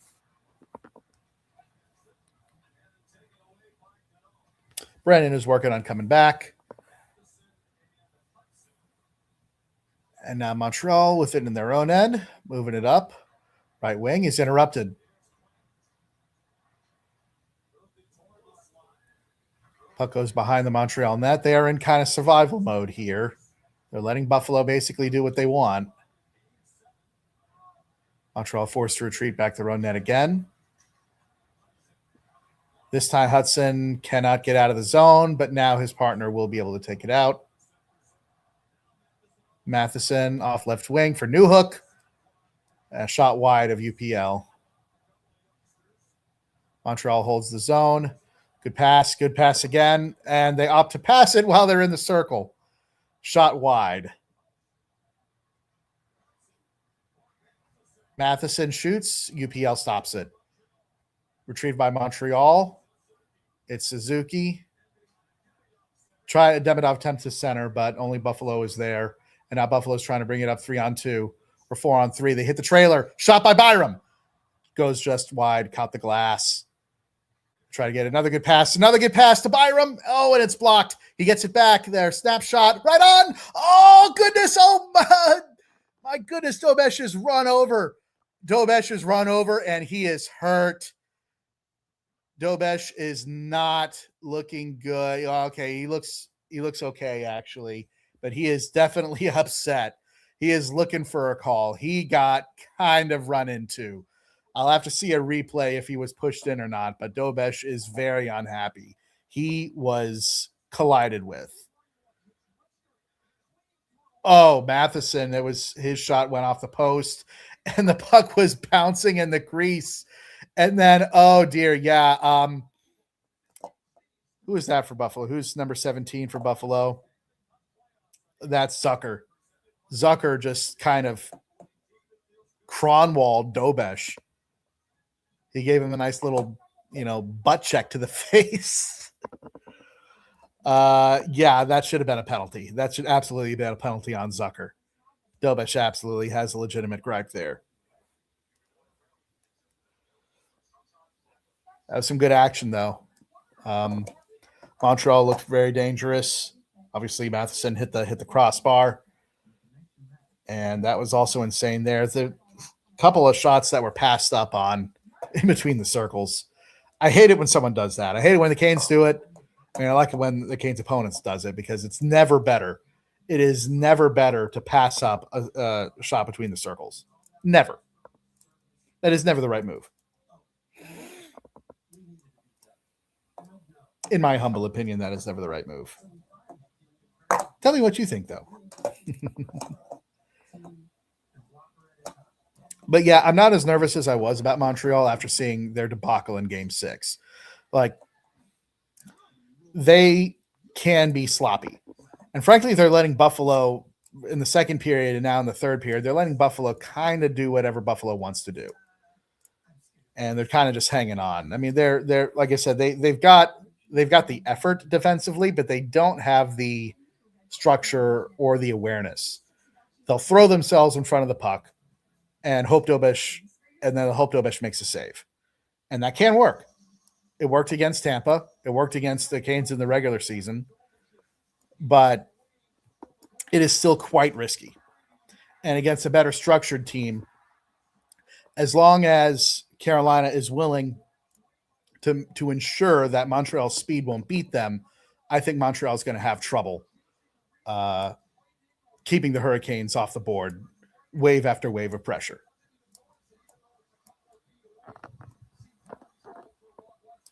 Yeah, no penalty on that. That's kind of ridiculous. That is kind of ridiculous.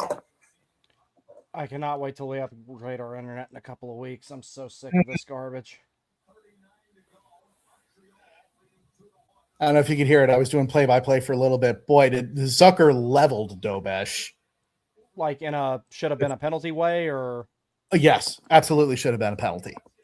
He skated through him. He kind of Cronwalled. it doesn't matter now. Yeah, there was no penalty on it, but that absolutely should have been one. And y'all are ahead of me again. So spoiler alert. Okay, But I'll thanks. pause it. 13:33. But thanks when, for that. Darlene's skating to the bench. Let me know when you get there. Just saw it. Nice shot, Darlene. And Al just texted me too.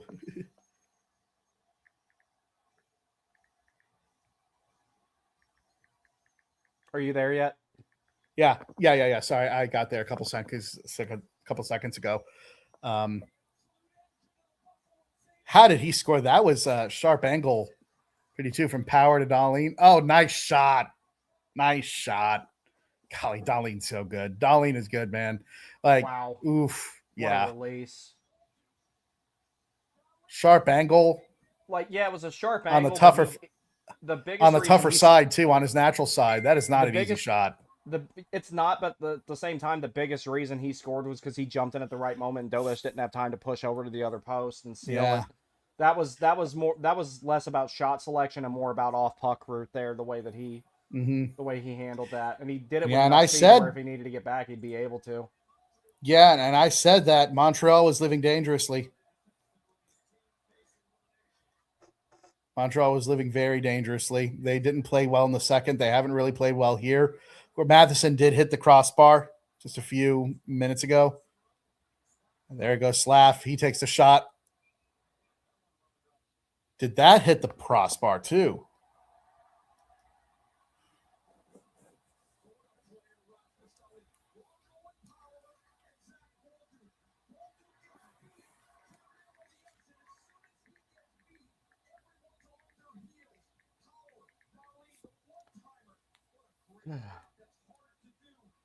Yep. Everything. Slavkovsky just hit the crossbar. My stuff keeps freezing. I'm starting to get a little annoyed. I'm sorry, man. It ain't your fault.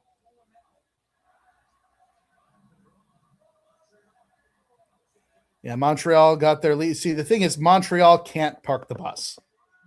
Like they are not capable of doing that. It's never a good idea to do that in the NHL. In the Olympics, you can kind of sort of maybe get away with it. In international competition, in the NHL, it's never a good idea to try to park the bus and hold on to a lead. Not anymore. Hasn't been that way for a while. Well, now Montreal has to get something else.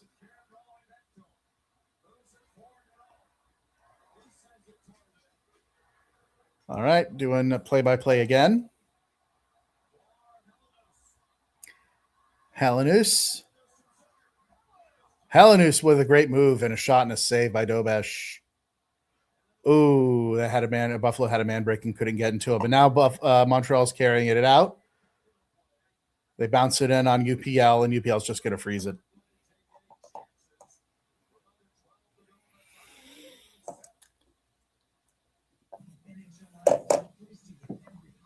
Yep. I said that I thought Buffalo would tie it. I said in the second period intermission that I think Buffalo will tie, but I still like Montreal will probably win in overtime. But we'll see. We'll see. I know this Buffalo is definitely looking more dangerous here. Yeah, I mean, yeah, we do need to. It's kind of not to insult you or anything, but it's like, of course, we want to win game one. But we can't overlook the obvious.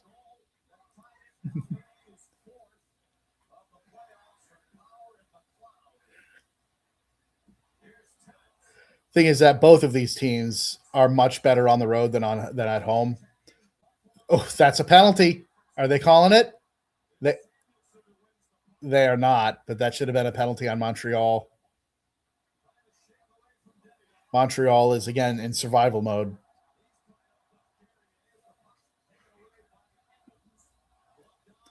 Montreal really needs a commercial break.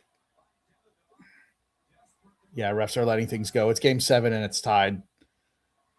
Unless it's egregious, and I mean like basically like murder. I mean they did just let Zucker basically, Cromwell Dobesh, and they let that go. So yeah, they're not going to call a tripping.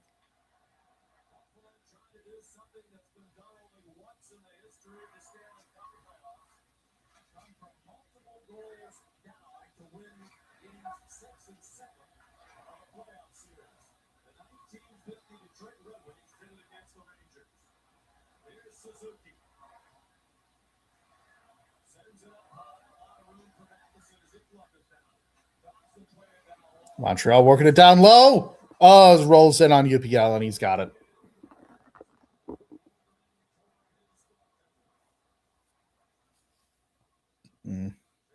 Yeah, that's true. That's true, Dylan. I mean, but like when it comes to what the media says, like I don't know. I'll hold my tongue for now. I'll have thoughts later. I'll share my thoughts later.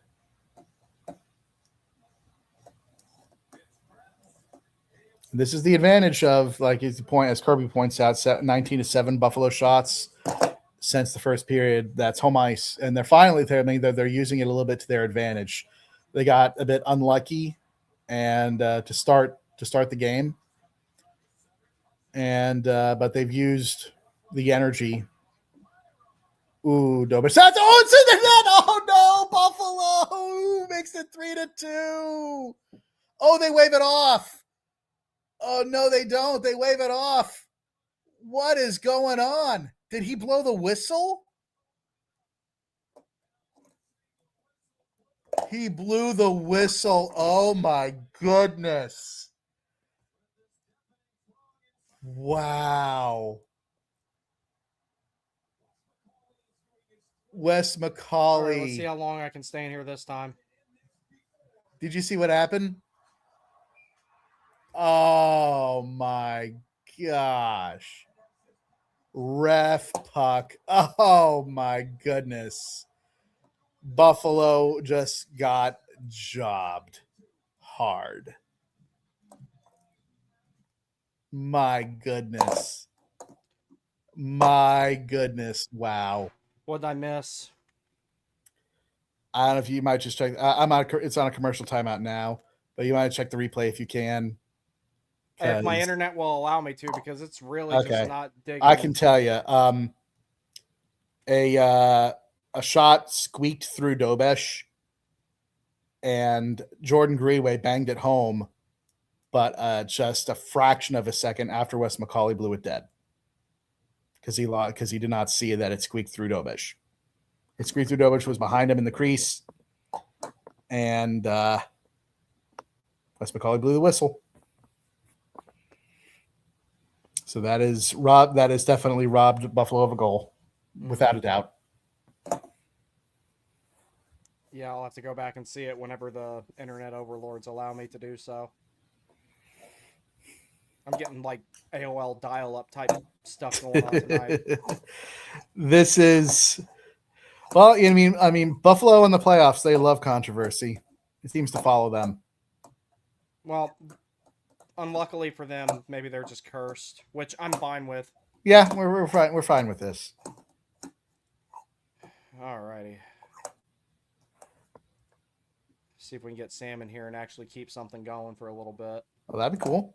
Yeah, I'm trying to add him to the stage right now, but everything you two might just have to talk to each other when I inevitably drop out again. I don't know what's up Sure. with the internet tonight because it's not doing it to my phone; it's only doing it to my computer. Yeah, check out the replay here. Look at this. Ooh.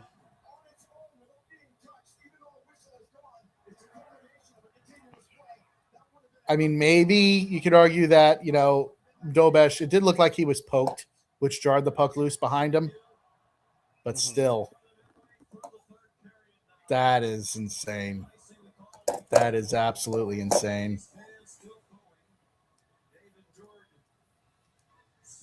What's up? There we go. Now it's working. Hey, Sam, what's up? Good to see you, man. Yeah, nice to see you. Yeah, buddy, it's been a little bit. We've streamed once since trade deadline day. Yeah, I know. Did you see what just happened Yes, I did actually. with Wes McCauley, like, jobbing the Sabres? Which, poor Sabres, poor them, boo-hoo. Yeah, that's the Jeremy Clarkson meme for me all day. Oh no. Anyway. Oh, no, anyway. It's I can tell you it's funny just because when I saw that they waved that no goal, I'm like, oh well, here comes the conspiracy theorist. I mean, but you see, that could be true too. I mean, I definitely don't like Buffalo, but yeah, of course they want to. Of course they would want to get Canada, in the conference finals. They don't want to lose all the ratings of that in the whole country. Well, see, the thing is, though, by the way, Sam, just so you're aware of how we're keeping track of this, Buffalo is considered Al-Qaeda and Montreal is the Taliban. Yep. That's how we're doing this. Dang. They're both terrorist teams. They don't defend. They just try to sit and ambush you. It's just one is a little less terroristy than the other one. Yeah. Yeah, the lesser of two evils. Oh man. What amazes so the takeaway I get from both teams is Buffalo's goaltending is very bad and Montreal's defense is very bad. Yes. Well, like I said earlier, they don't defend. They defend hard, but not well. No, they Like don't. they have the effort. They throw themselves in front of pucks, but they chase. Boy, do they chase. I mean, like they try to play kind of man on man ish, but they just look like they're running around. They just run around and chase the puck carrier and get puck watched. They get two people chasing one person, leaving their assignments in front of the net. It looks bad. It looks sloppy. It does. Why is mainstream news saying? But they'll also, they'll throw themselves in front of a puck, and try to rely on Dobesh. They beat the Canes 3 times in the regular season doing that. So it's not that it can't win. Oh, that was close. The PSYOP has not gotten any better. Now they're saying that they've recovered 4 different alien species from 2 crashed UFOs that have 2 arms, 2 legs, and looks like a lizard and are 7 feet tall. You're a little ahead of me, Sam. I'm at 803. Yeah, I just got there. I just got there. I'm just a little bit ahead of you then. But I keep having to reset. So. What's this PSYOP Star Trek nonsense there, Brandon? 2 arms, 2 legs, long tails like a lizard, 7 feet tall, and this is coming from a mainstream news network, and everybody in the comments is laughing at them. Didn't they try that 2 years ago where they act like some makeshift ET thing? Yeah, that's just an intelligent species out there would not want to come to this planet right now any damn way. They've mastered FTL and Crash. Yeah. Well done. Like they wouldn't come here any damn way. There's nothing. No. So Colorado is ISIS and Vegas is the IRGC. I can't call Colorado ISIS. We got too many former Canes there. IRA then. No, they're pretty bad too. Colorado. We'll call Colorado the Ooh. Luftwaffe because I So like you- their That's aircraft. still your skewering of Tim Stutzla there is the Stuka. That was Oh, perfect. It was one- yeah, because he dives all the time. yeah, and he dives a whines. lot, whines, loses effectiveness as the battle goes on. Oh man, bodies flying around. So if it comes to Carolina and Colorado, and let's say I'm not trying to sugarcoat anything, but if we somehow win against Colorado in the Stanley Cup, the only player I'll feel bad for Colorado is Brent Burns. That's it. Yeah, because You he's not and me going to win both. one when he goes to sign an 8x8 with San Jose. at There the are end of the things season. I just don't feel comfortable saying. Well, it's just a With- lot of this team is generating the team's generating better shot opportunities, and one of the reasons, and Carter from the Crazy Axe pointed this out, it's because Brent Burns isn't on Carolina anymore that a lot of those chances are being generated off the rush now, and it makes perfect sense. The way that he was explained it, being overplayed. yeah, he was, but the way that Carter explained it was really good, and I need to clip that and show it, but it's like I won't say Colorado has no defense because Devon Tays is one of the better defensive And McCarr, guys with a like- two-way game. McCarr fully well, I mean, effective is Yeah, but I mean like Cale McCarr's in worse shape than Jarvis right now. that's true. Yeah, he's like got an actively separated shoulder. Yeah, But when he's fully healthy, he's very effective defensively. oh yeah, definitely. It's That interesting. is. Sorry, go ahead, Sam. Oh, I was just gonna say when it comes to Colorado's defense, like it's really good, but in what way? And I would say it's mostly pretty good in terms of the offensive capabilities of that blue line than the defensive side. Montreal got away with too many men. Golly, like if Buffalo doesn't win, there will be controversy and conspiracy talk. Oh, there is. And yeah, I mean there is now, but I mean, if the league does have an agenda against them, like I said, yeah, I get it, I'm looking the Brandon. other I way. get that we hate Buffalo. I get it. I do. I promise. But they're gonna pull that same kind of shit against us too. that's fine. I'm fine with that too. I'm good with if there's no conspiracy theory to be had, they'll come up with one. Buffalo is going to be the first hockey team to blame the aliens for why they lose a series because they're already planting the seeds for this in the Aliens. mainstream news network. They're just going to blame the aliens for Toronto War Room. yeah. No, The yeah. Toronto War Room is controlled by aliens. Oh, man. Goodness. Remember when Toronto won the draft lottery? Oh man, Oh, yeah. conspiracy theorists. Okay, was that one I rigged. kind of believe.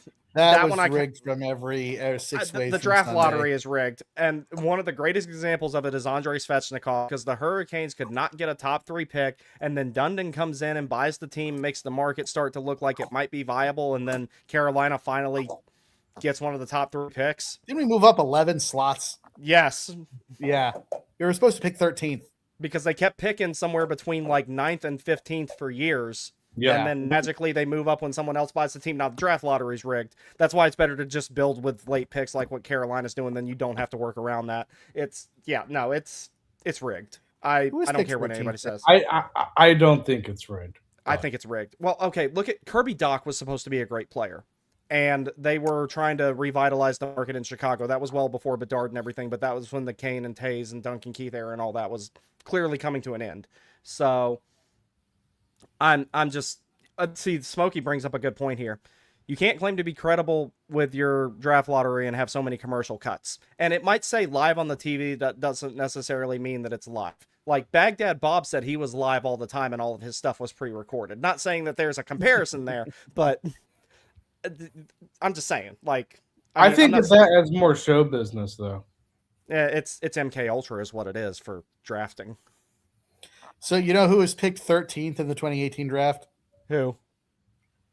Ty Delandria. Mhm. By Dallas. Wait. That worked You out said real well. 13th overall in 2018 draft. In 2018 draft. Yeah. That worked out incredibly. Now Joel Felby was picked next, and he's a good player. Yeah, But he'll have a career. yeah, but you know who the two top point getters in the draft are, as I'm just looking at it, Svechnikov and Dahlin, each with 434 scoring points. Dahlin's played slightly more games.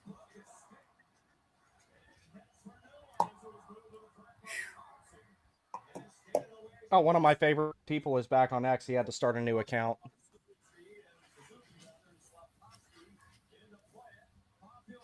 Oh, Were we 13th or were we 12th? either way, we I moved thought up we a were ton that 13th. year.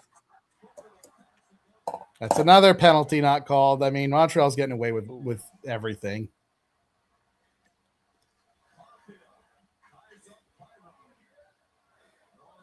Well, I mean, it's. Let's see. Huge Caniac says, I wonder if the front office saw in Stankoven because Dallas fans didn't want to give him up. Yeah. I saw Stankoven's first game in person when he was still playing for Dallas when he got called up that day. And I was like, damn, this kid's a good player. He'd be a perfect fit in Carolina. Little did I know what would ensue after that the next season. But Shannon, the hockey guy, said when we traded for him that we would like Stankoven more than Natchez. And to my shame, I did not believe him. I was wrong. Stankoven is definitely a better fit for the way that Rod wants him to play than Natchez was. That being said, and I continue to stand by this no matter how many people I piss off, Martin Natchez had more God-given talent than anybody the Hurricanes ever drafted. That includes Jacob Slavin, that includes Eric Stahl, that includes Sebastian Aho. Define talent. Natural As in, he's skill. just God-given talent, natural skill. He's a better skater than Jeff Skinner. He has better hands than anybody that's ever played on this team. It's just his brain, his hands, and his feet both move ridiculously fast and all at different speeds at the same time. Now, that's not so bad because he's playing ADHD, high-scoring slop hockey in Colorado with Nathan McKinnon, and that's what he's perfect for. The biggest reason that he never worked out with Aho is he's too damn fast to play with Aho. Oh, And that's saying something because Aho ain't slow. That was close. Yeah, but I'll still. I mean, we both know, and you said it last stream that Jacob Slavin has the best hand-eye coordination in the league. Yes, he does. But Jacob Slavin also does not have the ability to dangle the hell out of people on a frequent basis like Martin Natchez does. Natchez, see, the thing is, it's like Natchez coming from playing in Europe. Part of the reason he did Josh Anderson is bound and determined to injure himself tonight. Yeah, I just saw that like a few seconds ago. But the thing about It's looking like I might have to jump ship to Al's stream in a couple minutes. It's all good. So- But yeah, it's all like, but yeah, it's like, the thing about it is, it's like, I'm a firm believer that every player should have some. Yeah, if Nate just pulled the rope, he would have been. He was incredible here. I mean, when the year we traded him, he had he would have had 100 points in that freaking season if he stayed. Golly, this is madhouse here. Montreal again being really sloppy. Well, now that I'm back again, every player should have some semblance of a 200-foot game. Natchez had the speed. He had the effort level. He wasn't always the most reliable guy in the corners. He couldn't stand up to the physicality on a lot of occasions. But now he's playing with, McKinnon, who is fast enough to where he doesn't have to face the physicality because they get ice so quick. But the thing about it is, it's just, when it comes to just skating ability, or back to the interesting part of the reason why Martin Natchez used to do those cut to the middle 90-degree angle entries like he used to do was because over in Europe on the bigger ice surface, less physical players, lower skill players, you can get away with that. It took him a while to learn that you can't do that every single time you enter the zone in North America, and you're asking him to break 20 years of habits at that point. He still would do it every game. Every game he would try to go 1-on-3, and he's not McDavid. No. Yeah, he's not. And there's a lot of times McDavid does it and it doesn't work out. It's just the times that Icing.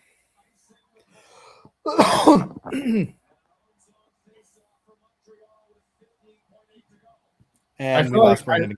I feel like in terms of Natchez, we have a better version of him with Ehlers. Yeah, I mean, you're right. Like Ehlers, he's not quite as he's not quite as talented a stick handler as Natchez is, but he's just as fast. Ehlers is what they And- wanted Natchez to turn into. Yeah, Exactly. yeah. I remember seeing a game a couple years ago. I think it was against the Islanders. It was while Natchez was slumping, and he had a chance in the slot, and he shot it high, or like caught the glass or something. And he literally, like, this is like in the middle, like not like in the middle of the ice surface. He threw his stick up into the air in disgust. It was against the Islanders. I was actually pretty close to the ice when he's just in disgust. He just threw his stick right up into the air. This is the first period too. Overtime. Okay. Yeah, you're about 10 seconds ahead of me. All right. So I'm gonna jump ship it a little bit over to my friend Al. All right. Al from Alberta. I'll give him it might take a minute or two to get his stream ready, but Yeah, I don't know how much longer I'm going to keep this one going because I got to work in the morning, and two, my internet is not cooperating with me at all. But like I said, with any luck, this game will still be going in the morning. That's what I want. I want to wake up and see that it's not over so yet. for all we care, Like you it's can it's, go still, to- it's going on so long they're letting them call guys up from the minors. I want it to be the point where Laval and Rochester are out I there. wonder what would they actually do if it went to like 7, 8.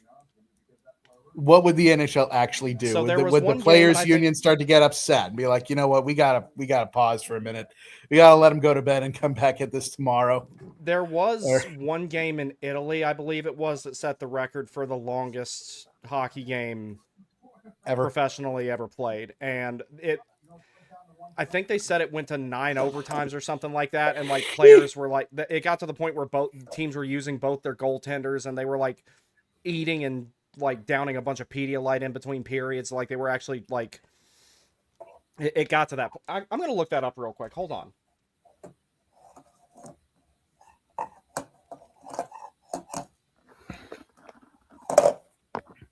Yeah. Yeah, I wonder if they would ever actually stop. If he got to that point where they would ever actually stop playing and say, okay, we'll I pick mean, this up tomorrow. someone's gonna die if they don't. Yeah. Okay, so the longest professional hockey game in Europe and it took place in Man, that sucks for him. April 16th, 2023, 103 minutes and 46 seconds of game time. Wow. That's 6 OTs. I think I could have swore I saw one longer. It was somewhere in Europe. I saw one that this was a long time ago. It went a long time. There was a 6 OT game in the NHL back in, I think, the 30s. Yeah. 1-0 final. Yeah, that's a fun game. That's back when it took forever for somebody to score. Yeah. Those are fun rules. Yeah, and then like way back in the day when hockey first started, it was played like handball, and you couldn't skate more than like Yep. three steps forward with the puck or something like that. Well, it was there were no zones. It was an onside game. It was like rugby. Yeah, You can only pass sideways or backwards. and you know who I learned a lot of that stuff from was actually Chuck Caton. He was talking about it one time on the he was Yeah. Yep, I was listening to a broadcast during the 100th anniversary year. It was that day that Carolina lost like 9-0 to Toronto or whatever it was. And I was listening to that on the radio at work, and I heard him talking about that a lot of the stuff that went on in the first recorded hockey game. And, you know, he was telling me what the rules were like. I'm like, oh my God, I wouldn't have liked that sport the way that it. I worked wonder, back like, then. I would love though to see today's players play with those rules. they just once. they would have a conniption, and the fans would too. It'd be funny though. It'd be Simultaneous funny as hell. aneurysms. It'd be so funny. It's like, what do you mean I can't pass forward? It's like, It's like Lane Hudson takes 3 steps, and it's like, you got a penalty. What? The officials, can you imagine what a nightmare it would be for them? and see, that's the thing. It would just be hilarious. It would just be like, it'd be freaking 10 out of 10 pure cinema. Well, my dad had an idea. My dad had an idea that they should play with a white triangular puck. I'm like, yo, do you want to recreate Bloodsport? Like, what the? No, the game's violent enough as it is. You are next. Yeah, it's like, do you want them all to die? Like, Jesus Christ. Okay, yep, I've got it muted because PK's on. I don't feel like hearing. Yeah, anything he I has to don't. say. Him and his bathrobe and tieless. Bathrobe and tieless shirt. Like, I understand wanting to upset the status quo of some things, but like, come on, man. Him or Mark Messier? Yeah. Death. I choose death. Death, please. I'll take kick or death. Death. We'll I take choose death. I choose. I pick Subban just because he's there for the entertainment purposes. I mean, that's a lot of what he does is just He entertainment doesn't, purpose. but he isn't even that anymore. I'm not entirely sure how much he ever was. Well, see, it's like that's part of the reason I like the TNT broadcast more. I'm not saying it's great, They're entertaining. but they have fun. But they still do. talk about the game. They enjoy themselves, and there's some substance to it. It's like, am I the biggest fan of Paul Bisnet? No. There's sometimes where he says stuff, I'm like, what are you talking about? And then there's other times where he says something, I'm like, okay, based. Good job. But it's like, I at least enjoy those broadcasts. Those guys, they have fun, and they're a little bit more impartial in their analysis of things. Lundqvist knows puck. And Lundqvist he is knows, good. and especially knows goalie. Oshie. Love Oshie. Oshie's good. I never thought I would say that. But I have very much enjoyed him as a broadcaster. I didn't like him as a player. I know that that's hedonism because everybody liked TJ Oshie as a player. But after that 2019 series, I was like, nah, I don't like that guy. No. Whined about Fogle in that series.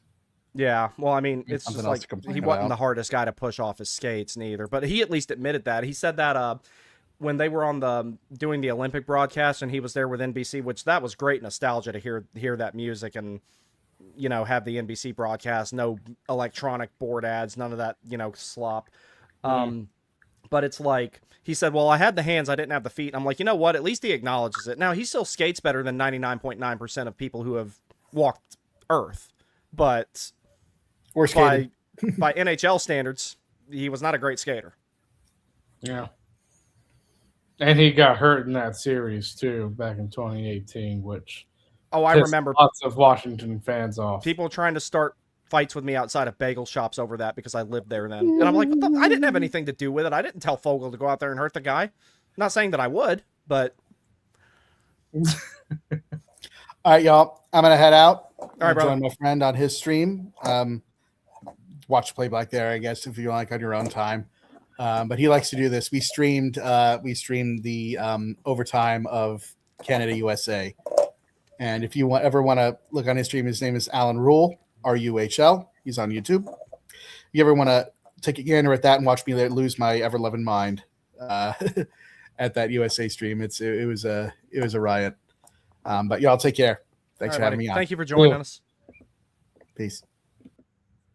All right, Sam, my internet's been dropping out a lot. If it does, just stand by and try and entertain people until I get back. I don't know why it's been doing it, but it's an inevitability that it'll happen again. Sounds good. Oh, man.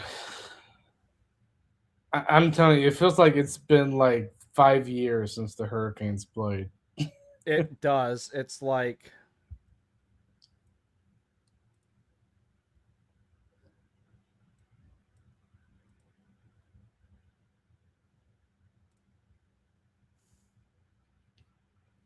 Yeah, 11 days off.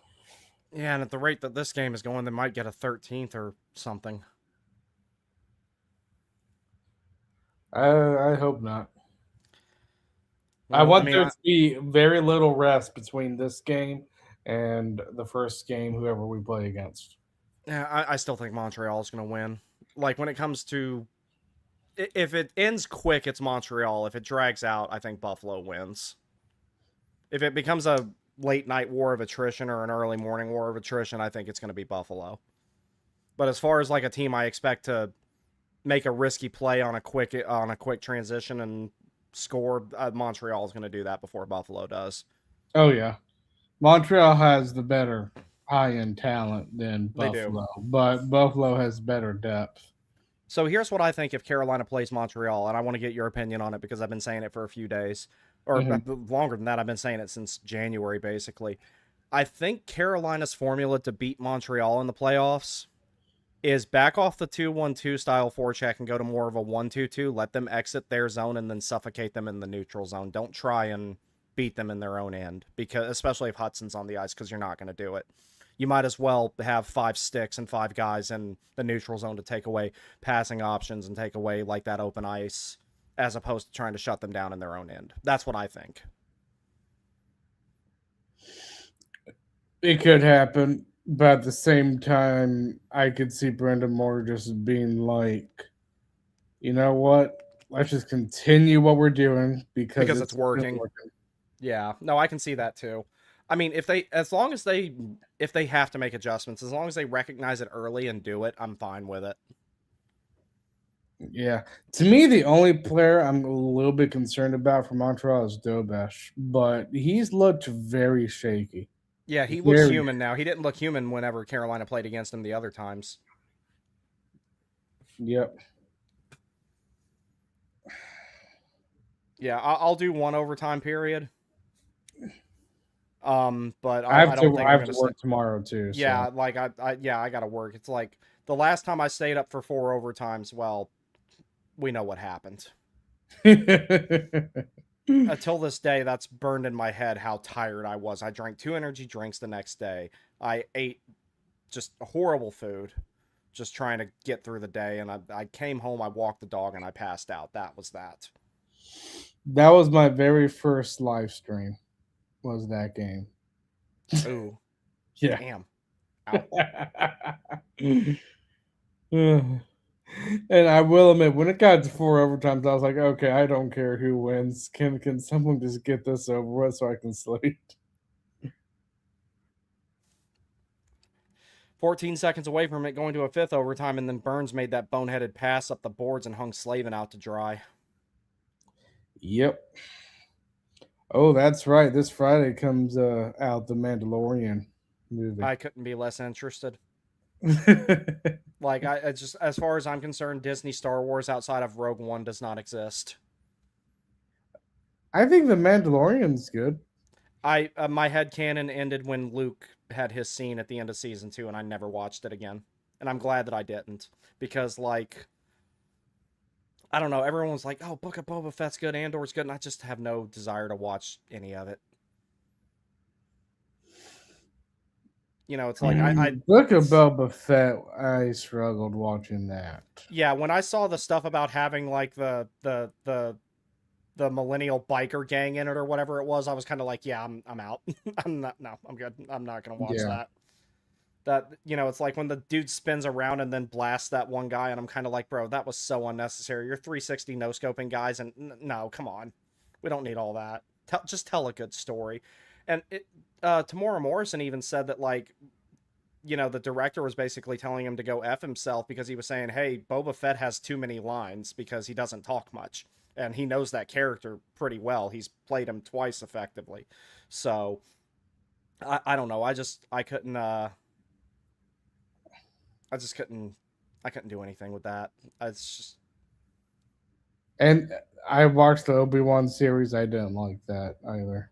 Yeah, see, the thing is, though, my problem with the Obi-Wan series and a lot of the other stuff there was zero need for the Inquisitors. That it's stupid. It's a violation of the rule of 2, and you just basically rewrote the entire lore to add in a few characters that were not good.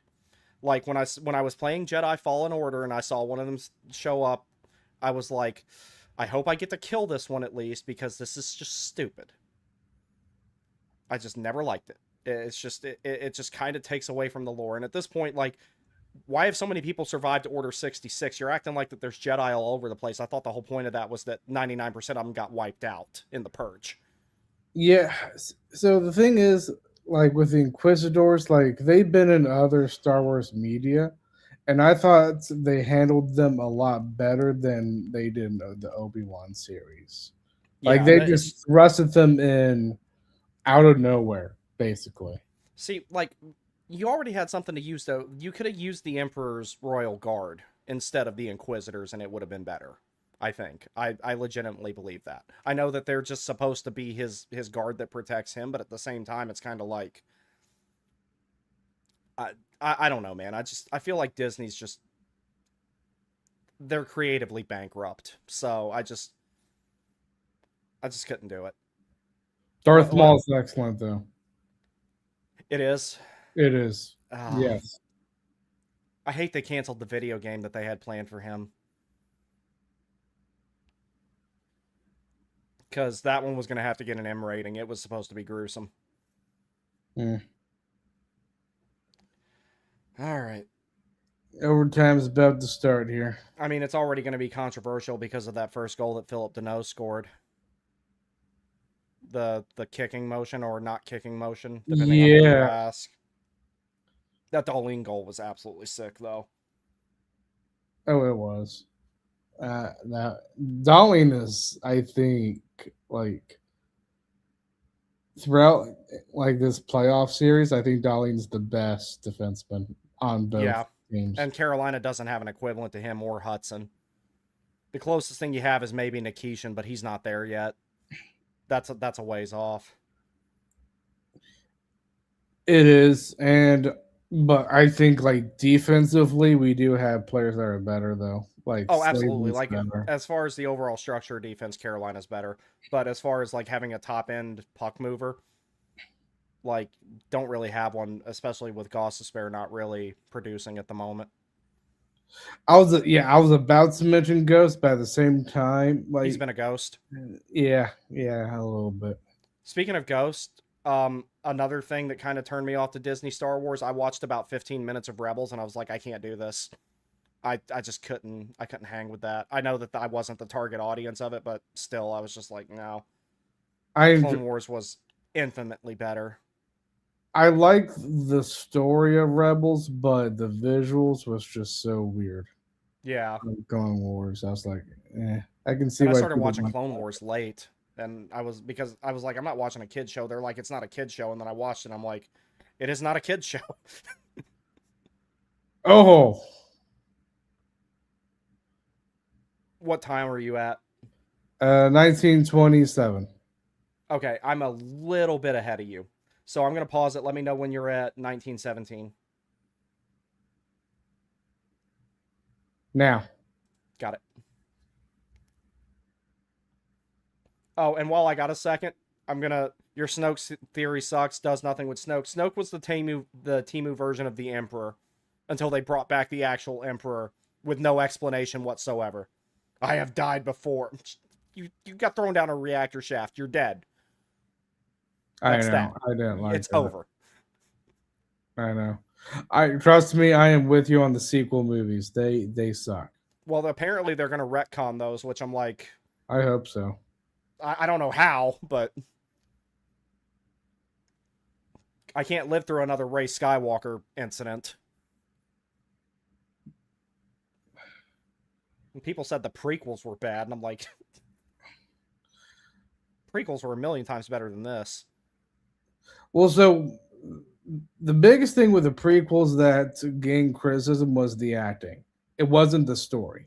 That was Lucas's fault because he can't write dialogue. No, he cannot. I don't like sand. I mean, come on, bro. If ChatGPT existed back then, we might have had a better movie. Yeah. Oof. Yeah. Hit him. Oh. But with the Clone Wars out now, I think that strengthens the prequel movies. It does. That was the best thing that came of the prequels. J-Dub, thank you for 10. Can't wait to end one of these fan bases' dreams.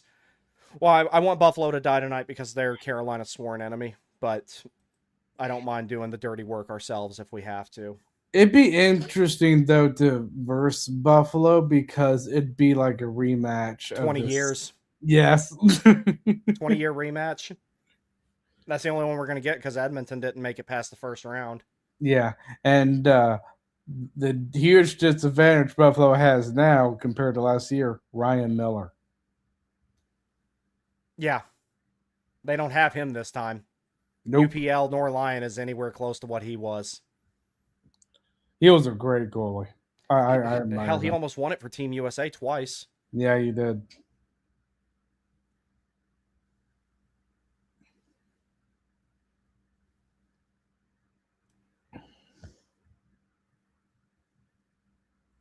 Matheson tried to center that, and it just didn't work out for him. Buffalo's out quick. All right. See, they're both getting a little sloppy with the stretch passes now, too. They're trying to hurry up and end it and get up ice quickly. Somebody's going to take advantage of that. As a Canes fan, keep dragging this thing on. Yeah, no, I want this to go on until in the morning. Yep. I want the sun to be coming up by the time, and I just looking, like I said, I want Rochester and Laval to be out there. It goes on so long. Yeah. Did you see that hit Zucker made on Dobesh? No, I missed the first period, but Matthew told me about it. Yeah. Oh, that was a big hit on Dobesh. Oh, no, that was in the second period when my internet dropped out, I think it was. Because my internet's been dropping a bunch tonight. It's not doing it now, thankfully. That's good. Maybe But it yeah, was Matthew's fault. yeah. It's not happened since it's just been you and me.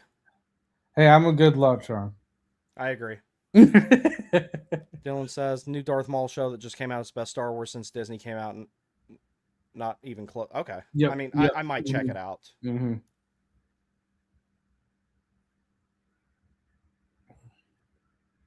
I mean, Sam Witwer, though, it's like he's so good at voice act. I mean, he's a good actor in general, but like, he really made that character. Oh, I found out today because it happened today. Mm-hmm. Tom Kane passed away. Yeah, I saw that. That's sad. Yeah, it was. Because like his opening narrations on the Clone Wars episodes was amazing, and he played one of the admirals. Oh, what a defensive play there. That was sick.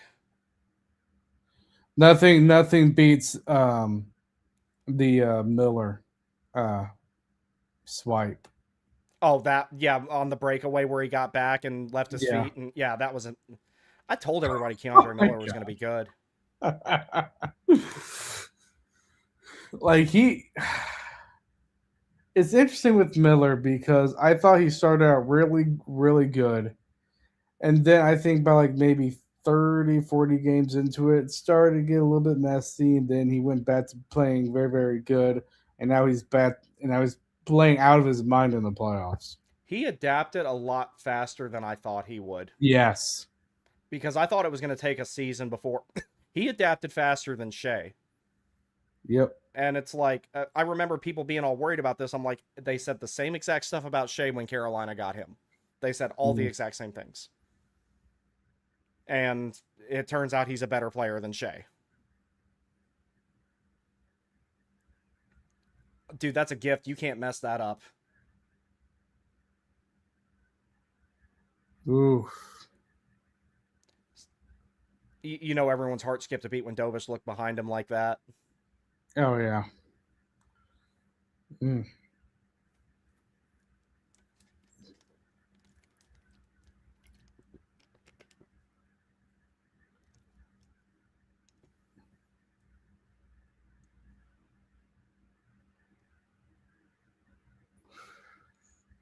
I can tell you one team I'm very happy that's eliminated, and that's Dallas.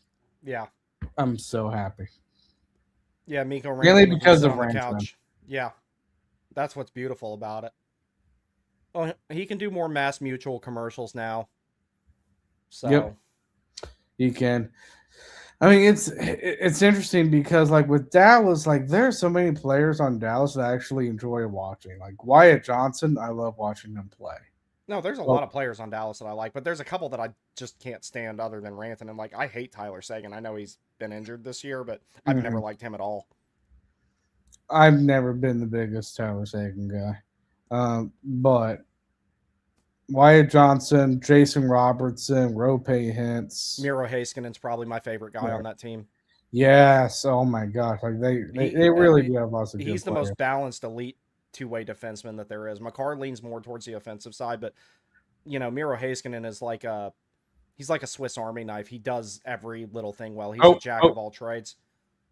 Oh. Oh my gosh. Tage ran out of racetrack, man.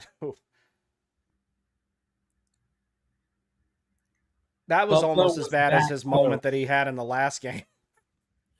Gosh, he was that close. If he could have flipped that over and elevated it and gotten it over his pad, that would have been it. Yep. Mm-hmm. Beat Dobson. Gooley got back and did a good job tying him up. It was Evans that. Or Evans, I Um, mean. I don't know why I yeah. said Gooley. Thought I saw 21, not 71. Oh man.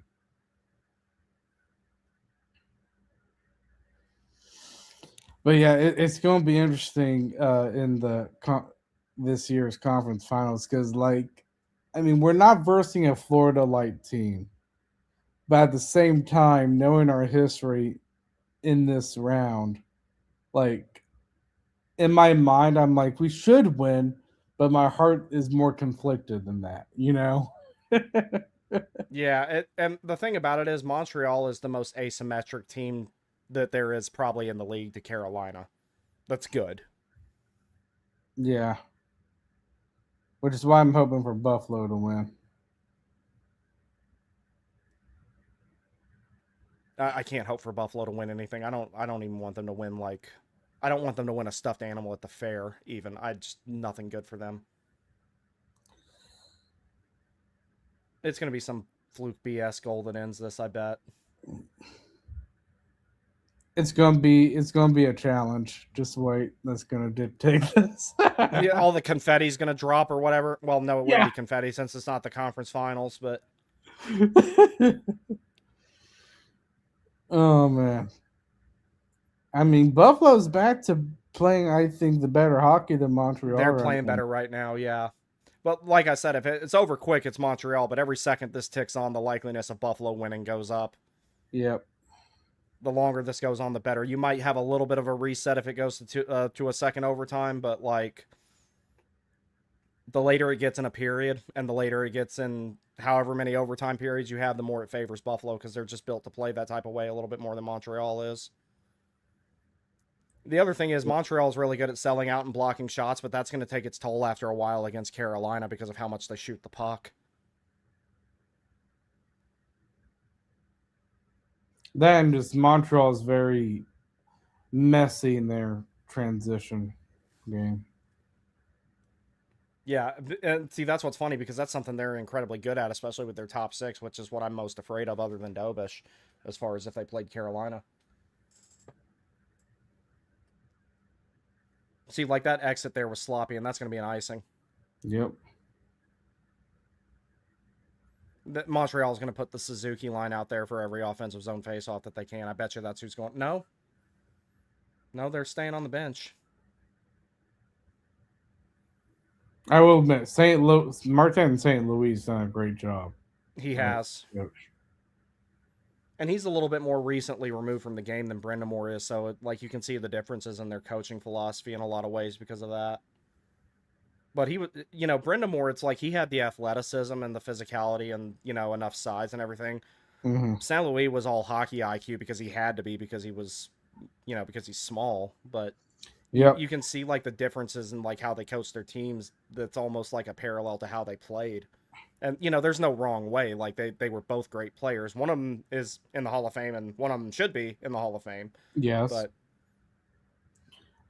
yeah, and I think St. Louis is a huge reason of why Cole Caulfield's one of the best goal scorers in the. I agree. League. Absolutely.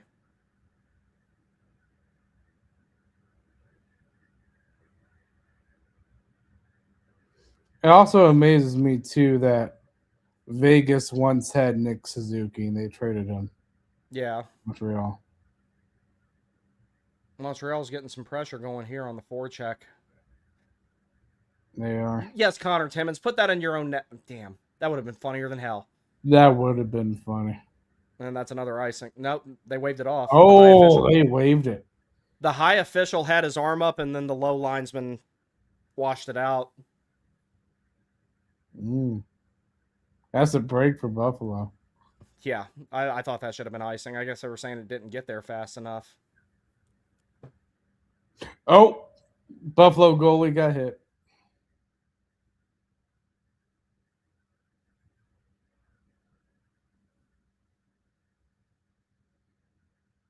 See, now that Montreal's slowing down a little bit and they're not getting their top guys up as quick because Caulfield like didn't get a step there as quick as he normally does, and he ended up having to dump the puck in. Whoa, what a play.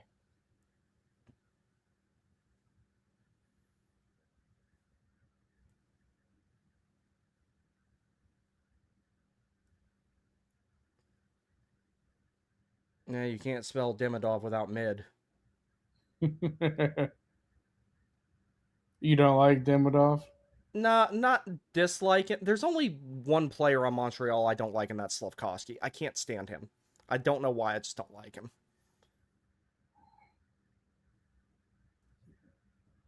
Like, that's one guy that might actually lose a fight to Trevor Zegers. Really? Yeah, because he's fake tough. Interesting. I forget who it was, but there was one game he was like barking at somebody. I think it was at like the World Championships or something like that, and they tapped him on the shoulder and said face-offs that way. I forget who it was. I remember Trip Tracy was comparing Slavkovsky to Svetch. Not even. No, I don't Yeah, agree. I with remember him him saying that. No, no. Well, there were people comparing Slavkovsky to Yager at one point, and I'm kind of like, okay, come on. Let's be real here. The only way you can compare yourself to Yager is if you're still playing the NHL at 45. Yeah, and then he goes home and plays for a team he partially owns. Yeah. I will admit, I admire Yager for continuing to play hockey for that long. Well, I worry for his health if he doesn't Yeah. play hockey. It's like he's been playing like since he could walk already. I mean, all these guys have, but like gets to a point where it's like, yeah, okay, I'm done playing hockey. Now what do I do? And then he just falls apart. But it's like I loved one of the interviews. They asked him why he was still playing. He said he didn't want to get fat, and like I can sympathize with that because there's a lot of times where I don't feel like going to play beer league or pickup or whatever, and I still do it just because I know how many calories I'm gonna burn. Like I didn't really feel like going to play yesterday, but I knocked off 890. So, and I fasted overnight, so did its job.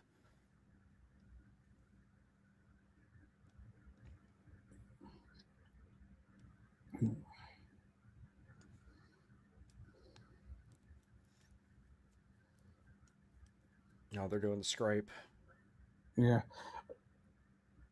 What jerseys do you like better from Buffalo? You like these ones, or do you like the goat head? The goat You like head's the way goat better. Love the goat head. That's a very cool sweater. Yeah, I like both, but I lean toward the goat head. Well, I think that there's going to be a bigger push to go back to that because even like the younger generation likes a lot of mid 2000 stuff. Like there's this one kid I work with and he was listening to like Sum 41 and Paramore and stuff like that all day, and he was not born when that music started being a thing. Yeah. Like he's like I think he's 23 and that's what he's listening to. That was stuff I listened to. Sum 41 is. I love Sum 41. They're a bit of an older band than Paramore, though. Yeah, I love Sum 41 though. One of my first CDs was "Does This Look Infected?"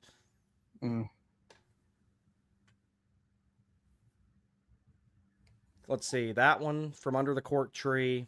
Sum 41. There's a song I really like from them. I forgot. A Fever You Can't Sweat Out. I had a lot of and I remember Meteor and Hybrid Theory. I had both of. Oh, I still have all these. I had both of those. In Too Deep. I love In Too Deep. Yeah. Fat Lip's probably my favorite Sum 41 song. I know that's kind of a generic thing. Yeah. Newfound Glory. I love Newfound Glory too. There's a lot of bands from back then that I just way better than anything now. What I really got into like around 2008 though was metalcore, so stuff like A Day to Remember and Asking Alexandria and stuff like that. That's probably my favorite genre of music. I listen to almost all types except for rap. I just can't listen to rap for some reason. See, rap, what screws rap is mainstream rap. Off the grid stuff is much better. all the rap I listened to, I guarantee you would have never heard of any of it. Interesting. Yeah, it's like when, as an art form, rap is good. The mainstream version of it is awful because it's just talking about the same stupid stuff over and over again, and there's no creativity to it whatsoever. Hmm. It's like the mainstream version of it is the Dead Puck era of music. Hey, there's Puck there. Yeah.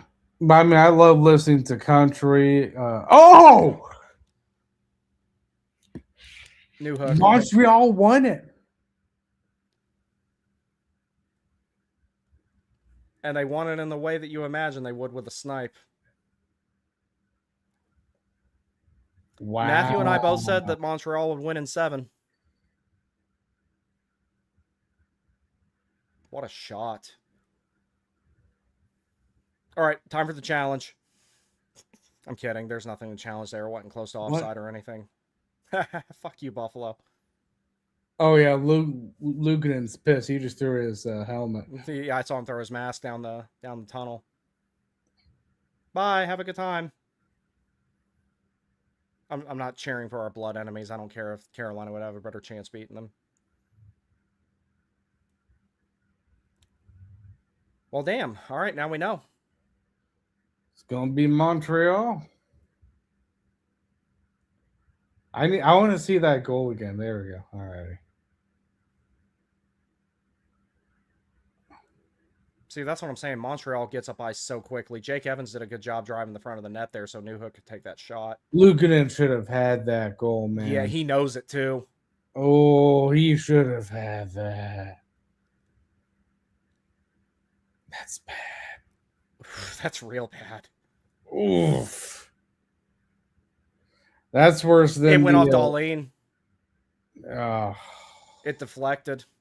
Still, though, he should have had that. He was expecting something higher and faster based on where he had the glove. That went off Darlene and went in. But either way, that's not a good one. That's honestly, I think that's worse than that's worse than the Vladar goal or the Jackson Blake goal on Vladar to end the series. That one was great. Like, it just bounced off of him and rolled in. Yeah.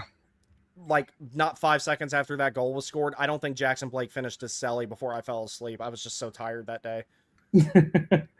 Well, I mean, it's funny because if you look at the shot, that was a very good shot. It was. Very good.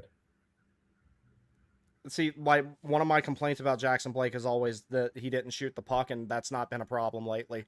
No. Gonna be Montreal and Carolina. All righty. That means I'm going to have to do a playoff preview tomorrow. Yeah, I'm going to get mine started tomorrow, too. And we'll do one more big thing before the series starts on Thursday, because I don't work on Thursday, so that was by design. Well, it is official. I will not be attending any Eastern Conference Finals games because I was there both times that they played Montreal and Raleigh, and we know how both of those went, so I will not be attending. Don't. I don't know if I was the problem or not. I'm not trying to find out. Superstition. Yeah.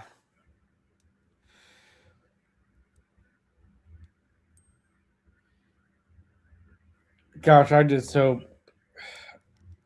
Again, I think we're the better team than Montreal. It's just Montreal's literally the worst matchup for Carolina, though. This is the worst one. By far. I think we can beat them. And another thing too, like, I mean, we talk about like Montreal's strengths and all, but another strength that they have but don't have at the same time is Carolina's history in this round.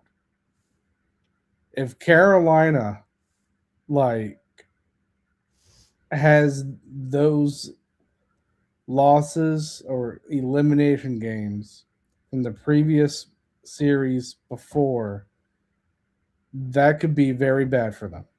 Yeah. It could be their own worst enemy. Hey, Frank. What we were worried about is happening. I need you to stay calm. Good job.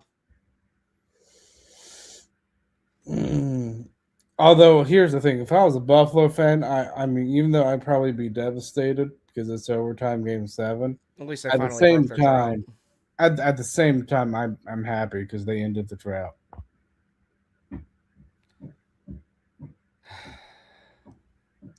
Someone said Canes in 3. That's not mathematically impossible. Oh no, it's a meme. Hey, wait, what? It's a meme. It's It a is? gimmick. Yeah, the Oh. Canes in 3. It's a gimmick. And there's also Canes in 2 now. That's how far it's gone. I started a gimmick and now everybody has one. Oh It's my just- gosh. Mine has results though, because the moment I started saying good things about Jankowski, he started getting goals overturned and missing soccer nets. So that's done. I've been China-ing Aho lately. Okay, so I'm thinking ahead here on this series in terms of matchups when we play them at home. This is tough. Stall line against the Suzuki line. Like, do you do that? Because the Yes. thing is, yeah. If you shut down their top 6, you probably win. Because all they have is that Suzuki line, from what I'm seeing here on the stat. No, their whole top 6 is good. But the Suzuki line there's 40 feet of air to the second line.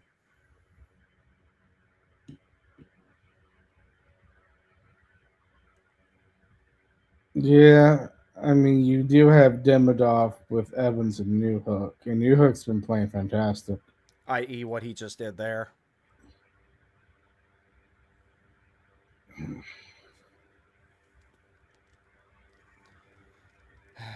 The only person I'm happy for Montreal is St. Louis. That's it. Yeah. Well, I mean, this is like I said, this is the one matchup I didn't want.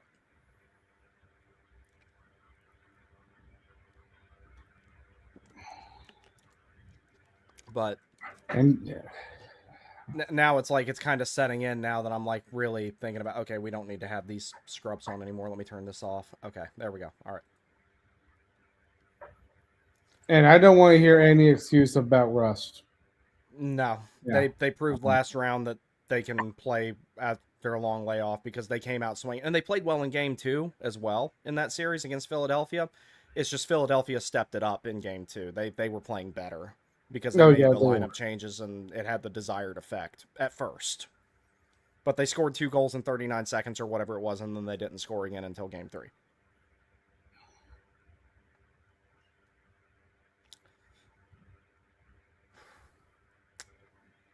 All right, ladies and gentlemen, we know what the matchup is going to be.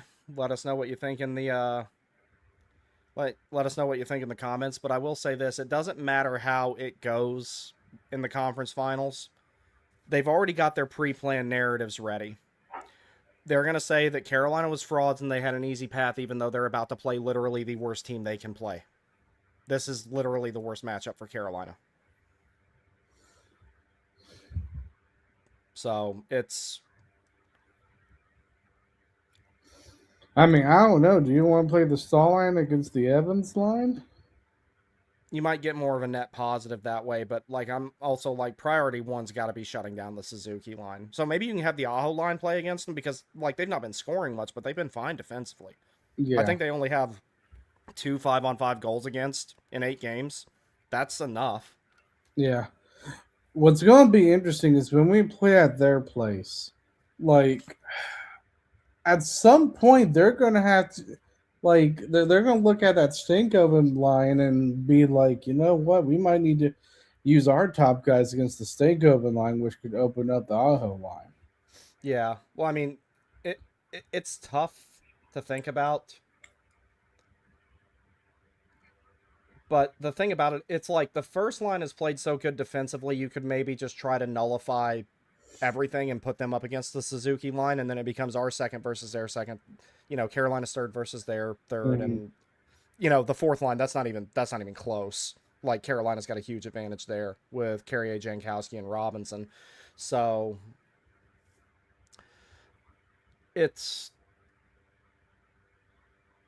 I don't think they're related, Haggerty. I'm not sure though. I'm pretty sure that William does have a brother named Alex, but I think it's actually a different Alex Carrier.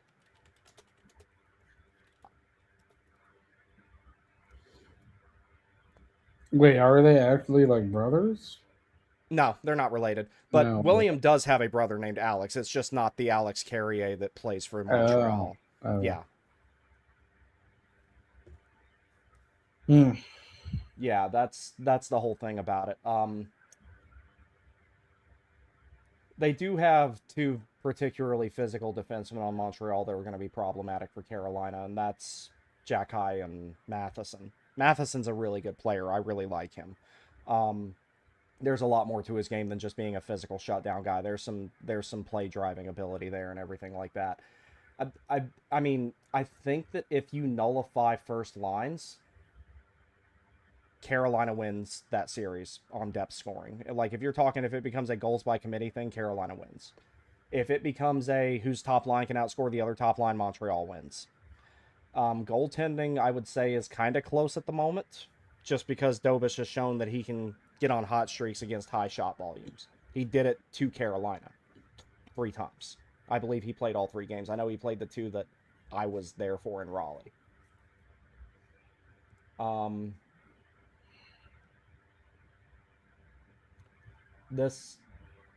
And they got to play against a team that has some similarities to Carolina with Buffalo. Some similarities, not a ton, but Carolina and Montreal is the most asymmetric matchup that there is.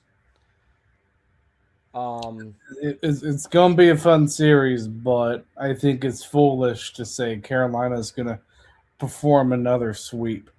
No, that's not happening. No way. I would love for that to happen, but the only reason that they swept Ottawa was injuries, because if they had Zub and Clevin the whole time, it wouldn't have been that easy. I mean, they still would have won, I think, but it would have taken them 5 or 6. Philadelphia, even with Owen Tippett, they never really had a chance to win that series. And the only people who wouldn't admit it were the media and Philadelphia. So, no, they're no way there's a better chance of them potentially seeing Vegas and sweeping them in the finals. That's not going to happen. No, the remaining teams are way too good. Vegas and Colorado is going to be interesting. That's going to be a bloodbath. Vegas is going to give Colorado a hard time. Vegas is a better team if you're looking at depth. You know, it's not too dissimilar from the matchup that we're going to see between Carolina and Montreal. Vegas has a depth build. Colorado's a little top heavy. Vegas's defense is better, if you ask me. The goaltending, that's kind of a toss up. I think Vegas has better goaltending. Yeah, Colorado, their one weakness that I've seen in this playoff run is goaltending. Yeah, no, I can see that. Yeah, the Disaster Bros Stanley Cup Finals would be pretty cool, though. I'm gonna be nuclear towards Katie, though, and I actually need to get started on chirping at Aaron Manning rights like right now. As soon as the stream is over, I'm gonna start hitting the snail poutine memes immediately. But yeah.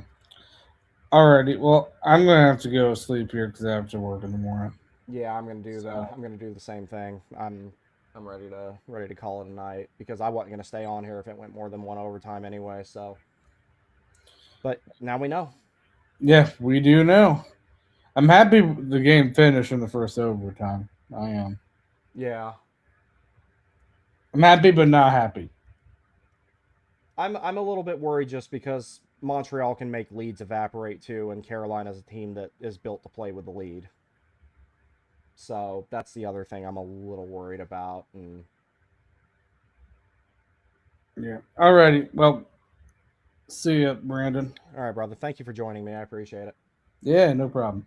Yep, I'll talk to you again soon. We're gonna be talking a lot here soon. All right. No, Smokey, I don't have a problem with Aaron. Aaron and I are cool. I know that she likes the Habs too, so I'm gonna have to. I have to perform my tribalism antics in favor of the Hurricanes against her. That's all.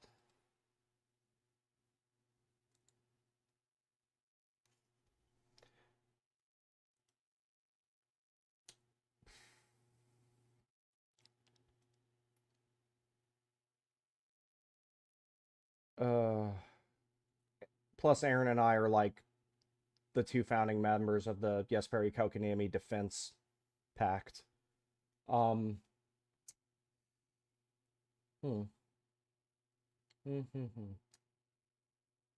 Well, I'm going to sleep on this one, think about it, and figure out what I'm going to have to say tomorrow and everything like that. So, but I will leave you with this.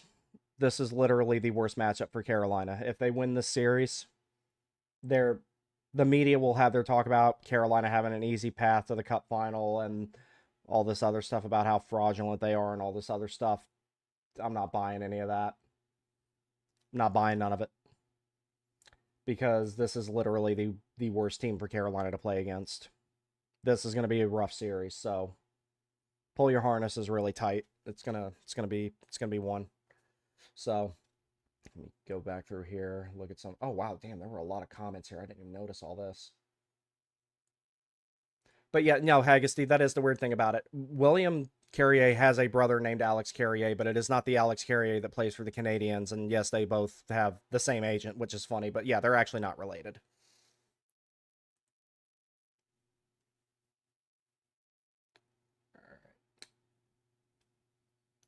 No, I'm not really, no, Robert, I'm not really scared. It's just I understand the gravity of playing against this team because I've been talking about how bad of a matchup this is for Carolina since January 1st. Because I went up to that game. That was the first one I made it to since the playoffs last season, and I was where I was sitting because AB and we sit up in, I think it's 322, and when you're able to take in the whole game and you're not at the mercy of wherever the camera is, that's where I saw things that concern me with Montreal, particularly how quickly they can transition once they have the puck back and how they can make leads evaporate, how good their shot selection is, how good their top scoring guys is.